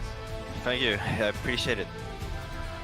It's been awesome to see you reunited with your friend Elivote. Can you tell us what that means to you and how it's been getting to play with him finally? Yeah, of course, it's fun to be back together. It was a bit of a roller coaster with teams here and there, so we couldn't play together, but now we're back. It's awesome. I mean, the synergy is fantastic. I mean, you're making a huge splash, not only in Trials, but across the scene in general. Oh, thanks. Yeah, so I wanted to ask, how did you guys deal with Avoided? Because even though it was 3-0, it was pretty darn close across all 3 maps. I mean, it was a pick here or there, and it could have gone the other way. How did you guys prepare for Avoided, and how did you guys deal with them today? Yeah, so we kind of knew that they would bring out the Torb, bring out the like BAP brig we thought, but they did Anna brig, stuff like this. So we were a bit prepared, but not all the way, because sometimes they just play Mr. Heroes. It's basically just analyzing your win condition and play for that. I think a thing that made it so close on the maps was that we might have discovered the win condition too late. For example, on Hollywood, they just rolled us on their attack, and then we do this, and then we roll them on third point, for example. So yeah, it's always trying to figure out their puzzle, so to say. On that note, I would love to hear your opinion on this ever-developing meta. We saw a lot of different looks, not only from the tank line, but across the board from New Kings today. Can you just give me your thoughts on where you think this meta is going to go? I think this meta is mainly the ball and the echo soldier. Mm-hmm. I think it's either that you want to play for the dive with Echo Tracer or maybe even a Lucio Mercy, or you play more for the poke. So you kind of choose dependent on map too if you want to play for the dive or the poke, and it's also team dependent. So yeah, dive or poke. It's basically the meta. Right on. It's always good to hear some insight from one of our elite players on that. So I appreciate that. Do you have any shout outs, any thanks you want to give here before we let you go? Yeah, Sir Majed stepping in, doing a great job. So Sir Majed, let's go. Right on. Yeah, couldn't agree more. Well, thank you once again. Congratulations on your victory, and good luck for the rest of the week. Thank you. All right, friends. Once again, New Kings keeping their perfect record, moving to 3-0 after this sweep today against Avoided. Avoided dropping to 2-1, but still in that second place slot. And well, that's going to do it for us here today. Billy, any final thoughts, my friend, on these exciting matches? What a fantastic day of casting for us. I mean, this has been a treat. We got the matches that we really wanted to see out of both series. Great individual play, great team coordination, and it's just been an honor to cast with you, my friend. I always love being in the booth with you, and looking forward to more down the road. We had a blast. We hope you enjoyed it as well, my friends. Big shout out and thank you to Juke, our producer for today, and all the people behind the scenes. Couldn't do it without all the unsung heroes back there, but mostly thank you at home for hanging out with us for this exciting Overwatch. We will be right back here tomorrow at 1 Eastern on this channel. Same bat time, same bat channel. But until then, y'all remember to look out for each other and game it out. And we'll see you back here for more Contenders Trials. Hey guys, love y'all.